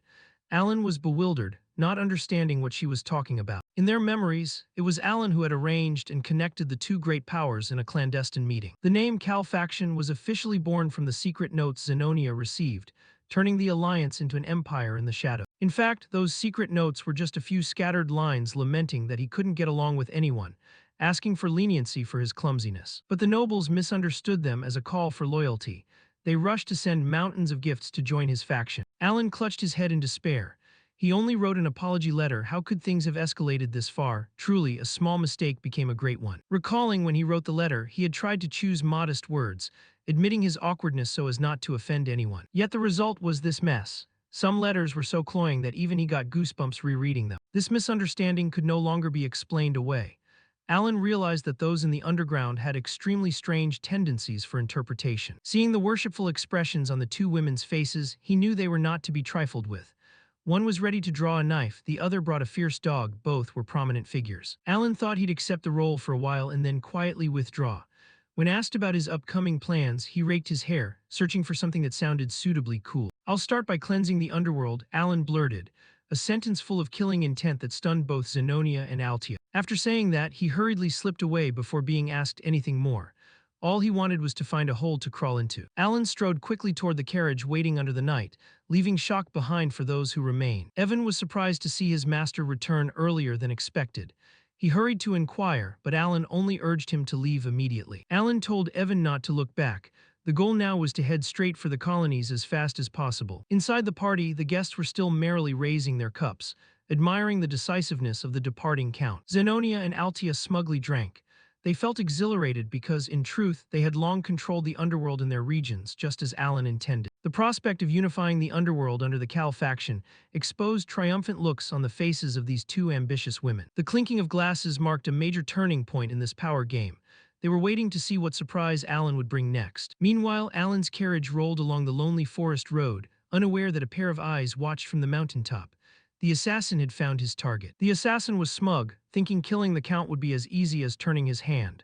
Still, he hesitated because of the presence of the master knight escorting him. He drew a pitch-black sword that exuded a deadly purple aura, preparing for a merciless finishing strike. He always kept the organization's rule in mind: never create an enemy too powerful no matter the reward. That's how an assassin survives long. But this job was too tempting. He believed even the leader would understand this risky decision if he knew the reward. At the Duke Comalin's manor in the Southern Kingdom, another dark plot was being staged in the silent night. Carmine, the Duke's son, sat waiting. He recognized at once that the intruding assassin was from the organization The Agents. Carmine smiled arrogantly. He believed that with his fame and power, the assassin would serve him loyally. The assassin replied coldly. He knew well the relationship between Carmine and the Seeker. The Agents were a notorious assassin organization with swordmaster-rank bladesmen. However, some things lay beyond the expectations of both hunter and prey. A sudden leap, a blade slicing the air, the assassination officially began. This mission was of utmost importance. No mistakes could be allowed. Any rats in the way had to be eliminated without mercy. Carmine, the one who hired the assassin, applauded, pleased with the agent's prowess. He needed someone strong enough to carry out his ruthless plot. With a sly smile, he ordered the assassin to definitely eliminate Count Palacio. As the tyrant of Ashutalin, he believed no one would refuse such a request. The assassin confidently asserted that with proper payment, he would never fail even if the target were royalty. However, he still doubted Carmine's ability to pay. Assassinating someone like Palacio was not cheap. Carmine spoke little and produced a treasured item. He offered as much as 4 abyss entities, a price to dazzle any assassin. Seeing the ultra-rare item, the agent was stunned. He hadn't expected Carmine to spend so freely. These were abyss entities, not ordinary gems. These were items the Duke Comelin distributed only sparingly on the black market. Unlike abyss gems that merely boost physique, these entities bestowed special powers. The assassin swallowed, ravenous with desire. If he obtained them, how powerful would he become? This was why his organization led the assassination world. Carmine vowed he would send Alan on his way as soon as possible to vent the rage burning in his heart. He ground his teeth, his smile grotesque. He could not accept being slighted by Alan and wanted his life at any cost. You have no chance, Palacio. Under the cold night sky, a vicious assassination plot was officially sealed. Alan's fate seemed to hang by a thread. At that moment, the assassin sensed another presence. He startled, wondering if the plan was compromised by someone else's detection. The graceful figure of Duke Comelin, also called the Seeker, emerged from the darkness. He radiated an absolute authority that struck fear into others. Duke Comelin muttered about what his useless son might be scheming after stealing the abyss entities. Despite the tempting reward, the assassin still remembered the leader's warning: never confront the Duke's family. However, he acted indifferent. I heard nothing. Now get out of my sight, Duke Comelin said coldly, waving his hand. It seemed he would turn a blind eye to the matter. The assassin was secretly relieved. He thanked the Duke for giving a light rebuke for his sudden visit. The Duke merely smirked, do as you wish. The agent quickly left through the window, disappearing into the deep blue night, leaving Duke Comelin with his own calculations. Duke Comelin asked his subordinate whether they were unable to influence the kingdom of Asteria. The subordinate bowed and confirmed that was the case. The reason was that Alan Palacio's Cal faction was growing ever stronger and expanding its power. This made the underworld feel threatened. He was Shutro, a formidable underground force of the kingdom Ashutalin. Duke Comelin was pleased, seeing the timing as perfect. Allowing his son to act was also a way to observe Alan's strength. It would be troublesome if I had to intervene personally, he muttered. Under the pale moonlight, Alan's carriage continued through the silent deep forest, unaware of the danger looming above. The assassin was ready to strike. The agent was excited at the thought of the abyss entities soon being his. He believed this job would be the turning point of his life. Don't blame me, Count Palacio, the assassin said, swinging his weapon down toward the carriage from above. A brutal attack seemed inevitable. But just as he was about to strike the carriage, something horrific happened. A tremendous surge of power erupted unexpectedly, catching him off guard. What the hell is this? In an instant, the situation was completely reversed. The professional assassin was hurled away at terrifying speed, his face contorted in panic. A brilliant burst of blue energy exploded in the night forest, tossing everything around. The hunter had become the prey, felled in a single blow. The smoke and dust slowly cleared under the full moon. An eerie silence covered the forest road, leaving only the faint groans of the defeated. The agent lay sprawled on the ground, blood streaming from mortal wounds. He tried to utter cries of pain but was silenced by an overwhelming presence. SHH, be quiet. A blue-haired boy with bright eyes appeared, placing a teasing finger to his lips. It was Deus in a familiar form. You're wasting your strength. You won't be moving anymore anyway. The boy walked leisurely, wearing a cruel smile that contrasted sharply with his innocent appearance. To Deus, anyone who dared target his master had only one possible fate. Deus raised his hand in a nothing personal gesture as the assassin's body began to crumble under the horrific magical pressure. Goodbye. Alan Palacio's carriage rolled on nonchalantly, leaving behind the scene of a flash massacre that he likely knew nothing about. Deus hovered in the air, his cold gaze following the carriage. For him, protecting Alan was the supreme duty. No one was allowed to violate it. The boy toyed with the short sword in his hand, thinking that if the assassin's target hadn't been the Count, he wouldn't have met such a grisly end. You picked the wrong person to mess with. Under the blazing moonlight, Deus vanished into the void, leaving only fragments of magic floating in the wind. Alan Palacio was no longer just an ordinary noble, but the focal point of kingdom-level intrigues, protected by the strongest monster in the world. The caravan trudged through the scorching desert. Alan felt as if his lungs were about to burst into flames under this unbearable heat. Sitting in the carriage, he was drenched in sweat, silently wishing for a single ice crystal to cool him immediately. Seeing his master exhausted, Deus suggested Alan practice magic to pass the time. Alan brushed it off. How could he train in this heat? Still, traveling with the caravan was the wise choice to ensure safety along the route. Alan noticed the red-haired girl in the opposite carriage staring at him. He asked her directly what she wanted. The blazing sun made sweat stream down Alan's face. The girl was Lion Aggles, daughter of the Red Tower's head and an arrogant rank 4 mage. Lion sneered, assuming mages from the Blue Tower like Alan only pretended to be naive to spy on others. Alan complained to Deus and noticed Lion's carriage hung with ice crystals, typical of a wealthy girl. Without warning, a chain flew in from nowhere, ripping through the air and knocking down the guards. A band of masked raiders surged forward to attack the caravan, and chaos erupted in an instant. The gang leader quickly seized Lion, pressing a weapon to her throat to the shock of everyone. He gloated, demanding cooperation if anyone wanted to keep their lives. Lion began to hyperventilate as panic set in. People recognized the emblem of the blood-sanded bandits, a brutal group notorious for ambushing travelers in the desert. The leader mocked them, intending to use the tower arrows to intimidate the entire caravan. Psychological trauma from her past triggered Lion's breathing attack.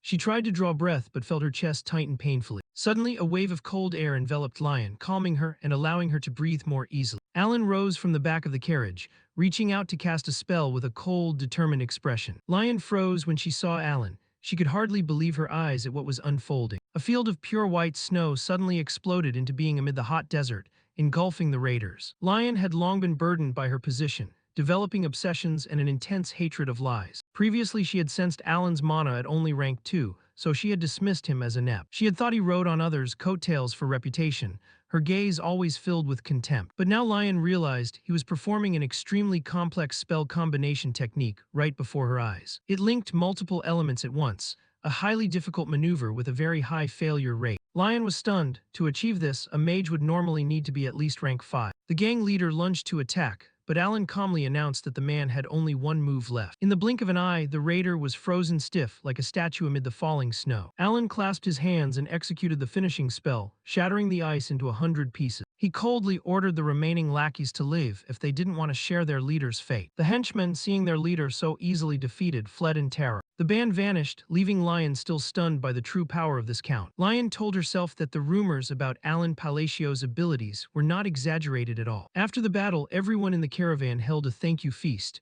Alan was offered a glass of fine wine. Alan happily enjoyed dinner with the caravan. Their admiration for him noticeably increased after his rescue. After the meal, he slipped away from the group for a walk. Everything unfolded exactly as he had planned in his head. Alan thought to himself that using magic to lessen the system's constraint penalties was a brilliant idea. The Snolan spell he designed combined spatial magic, ice, and maintenance to create an extremely cold environment around him. Thanks to the snowy terrain, the mana penalties from his system's constraints were completely nullified. Previously, if he used magic while near death or facing a deity, his power would be severely reduced, especially when opposing the great dual god Earthaltus. This technique allows him to limit the penalties he must bear. Alan clicked his tongue. Having to force himself to combine 3 incantations just to sustain it for a minute still didn't seem very efficient. Alan adjusted his belt. Thanks to this piece of equipment, his power had increased significantly. Now only the system's penalties remained a bother. While lost in thought, Lion tiptoed over and called to him with an embarrassed expression. She bowed her head to apologize for her earlier attitude. Meanwhile, Deus stood beside them casually sucking a lollipop and watching the scene. Lion asked to discuss magical knowledge with Alan further. Her eyes were now filled with admiration. Alan looked at her and wondered inwardly why she had been so eager to pick a fight before, yet now had turned 180 degrees. With noble bearing, Alan smiled and accepted her apology. Lion beamed with joy and Deus whispered praise for his master's nobility. During the rest of the journey to Colony, Alan took the opportunity to teach Lion. She diligently took notes like a model student, while Deus had long since rolled over and fallen asleep. At last, the gates of Colony appeared before the caravan. Lion thanked Alan for the valuable knowledge and asked whether he would attend the upcoming magical conference. Alan replied that he did not belong to any mage tower, so he certainly had no invitation. Hearing that, Lion suggested he join her red tower. Alan smiled and thanked her for the offer. Watching Lion's retreating figure, Alan calculated inwardly. He actually needed something from the conference's Mage Tower organizers, so this was very convenient. Deus announced that the carriage and luggage had been arranged. The two prepared to enter the city. Suddenly, a loud explosion rang out, shaking the entire gate area. Smoke and dust filled the air. Many people lay sprawled on the ground, groaning in pain. Both Alan and Deus were startled and immediately raised their guard against the unexpected incident. A brilliant golden bolt tore through the haze, streaking forward at incredible speed. A series of explosions rang out along with powerful surges of energy. From the rubble, smoke billowed thickly after the recent attack. A radiant blonde girl with animal ears appeared. She stood proudly atop the bodies of those she had slain. The sturdy wall had been utterly destroyed, revealing the terrifying power of whoever had struck. Seeing the stranger charge, Deus immediately drew his sword to shield Alan and protect his master. But the girl ignored Deus and lunged straight at Alan, throwing herself on him in a passionate embrace. She gleefully called him Godfather, prompting Alan to exclaim in surprise the name Xiaoling. Xiaoling scolded Alan for not informing her in advance of the day he would arrive. Deus stood beside them, staring in bewilderment. This was Xiaoling, nicknamed the Golden Lightning, one of Colonie's 4 legendary Baba Yaga. She had just swept away the thugs who dared block Alan's path. She grabbed Alan's hand excitedly and said she'd been waiting for him ever since she received his letter. The surrounding crowd began to murmur.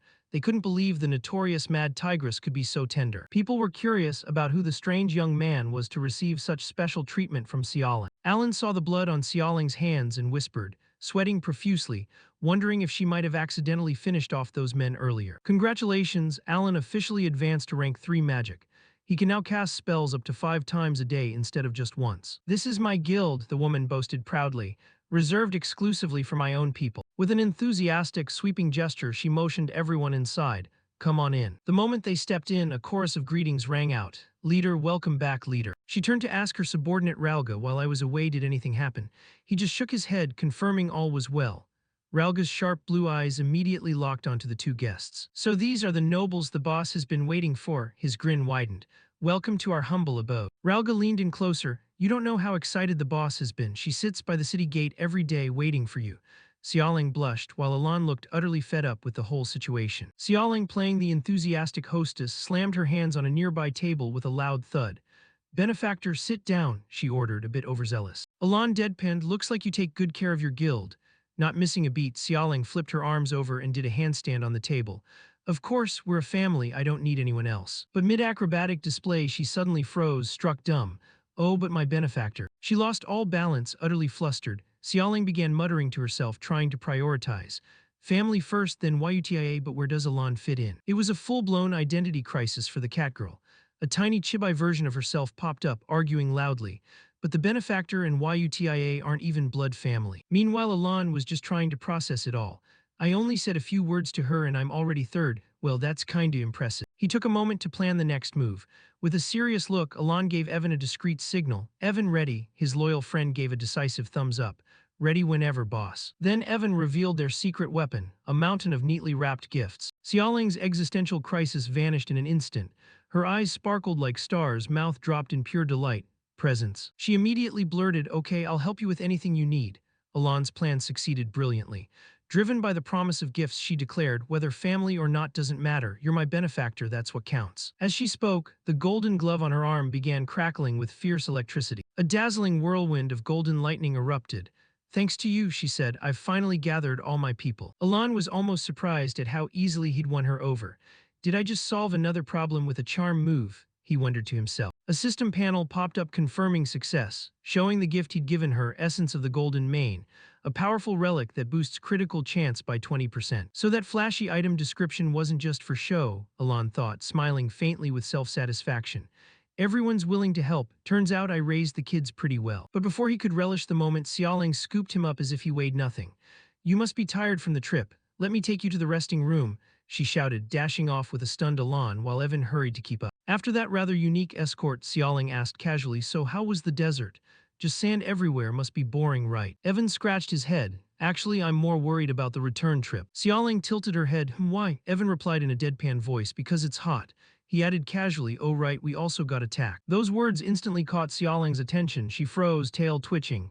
Attack. Alan explained in his usual cold tone. By the bloody sand bandits, apparently that's common out there. The moment she heard the name, something snapped inside Xiaoling. Her cheerful expression vanished, replaced by a cold, predatory smile and a heavy aura of killing intent. Scene shifted to the bloody sand bandits' den where hell had broken loose.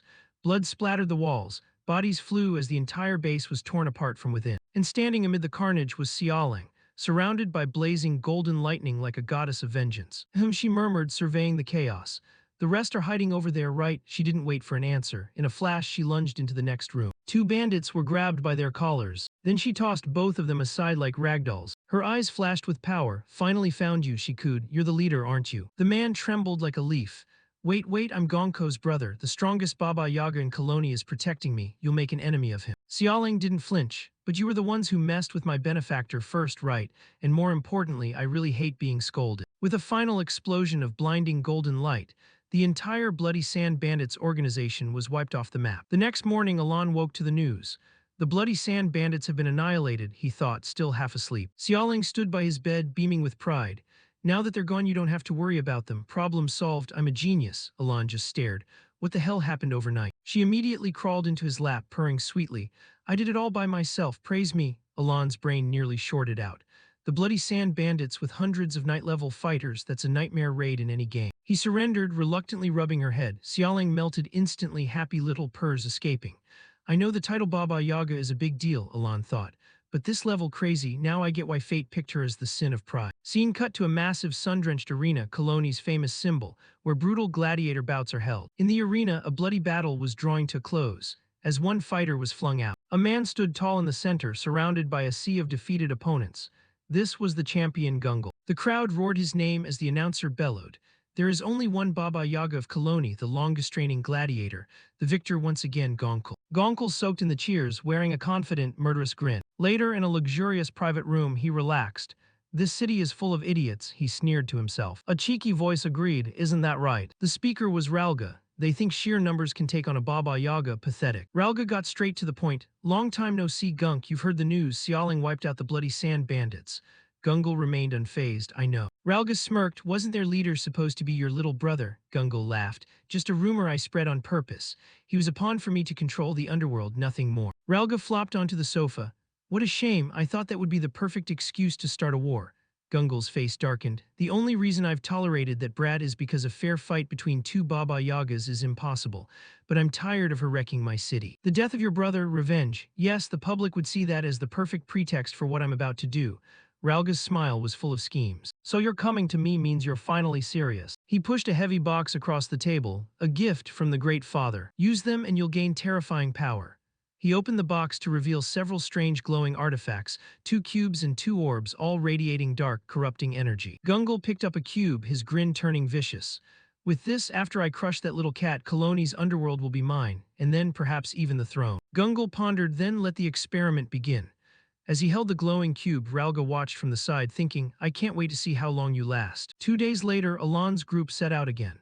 Escorted by Xiaoling and her guild, they reached their next destination, the ancient city of Kahara. The caravan passed through a rocky gorge, heading toward the heart of the mysterious ruins. As Alon and Evan prepared to enter the ruins alone, Xiaoling waved goodbye. Thanks for the escort, Alon said. Stay safe, she replied. Now clad in desert garb, the two stepped into the ancient city, leaving their new friends behind. Evan held the lantern and led them down a dark corridor. Hey, I see light up ahead, Evan said. I think that's the place. They emerged and witnessed a truly spectacular sight, the lost city of Kahara carved straight into the cliff face. Evan could only gape. Whoa. Suddenly, an authoritative, originless voice rang out from a blazing golden sphere, echoing across the empty city.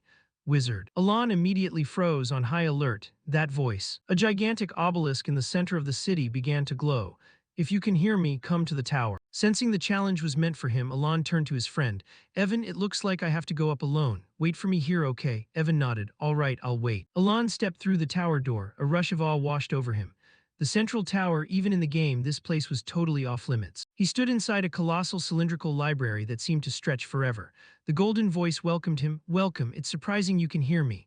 As Alon stood on a glowing magic circle, a shadowy form began to coalesce from the darkness before him.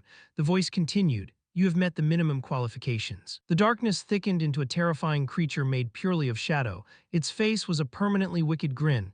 This was the Shadow Demon. Alon's expression turned serious. He had seen this entity before. Eludus, he murmured, then corrected himself. No, I'm here because I followed the trickster's word. The darkness twirled around him playfully. Huh, the entity chuckled. You even know my true name, worth taking a gamble on you. However, you still lack the proper standing, so I have nothing to say to you. Alon ground his teeth in frustration. The trickster mentioned it too. What exactly is this status they keep talking about? The surrounding library seemed to warp and twist. Eludus continued, it's the standard this world uses to judge you. The entity explained mysteriously. An outer god is about to descend, you will have to deal with it. Alon asked what happens after that, and Eludus sneered. Then you'll be worthy to converse with me. The shadow demon seemed amused. You're at least better than those who just mimic magic a bit, so I'll tell you a fun story. The entity began a lecture on the core nature of magic, drawing glowing sigils in the air. True magic, it explained, is the law a wizard assigns to the world. It begins with an incantation, then the principle. A map of constellations appeared in the void, hinting at a deeper cosmic order. You must become the incantation, develop it according to the principle, and finally name it to create true magic. Alon listened intently, completely absorbed. A bead of sweat rolled down his temple. The principle, that's a concept I've never even heard of. The shadow demon moved closer, its shadowy body glowing like embers. Explanation is useless, you won't understand, it sneered. So I will teach you a shard of proper magic according to the principle.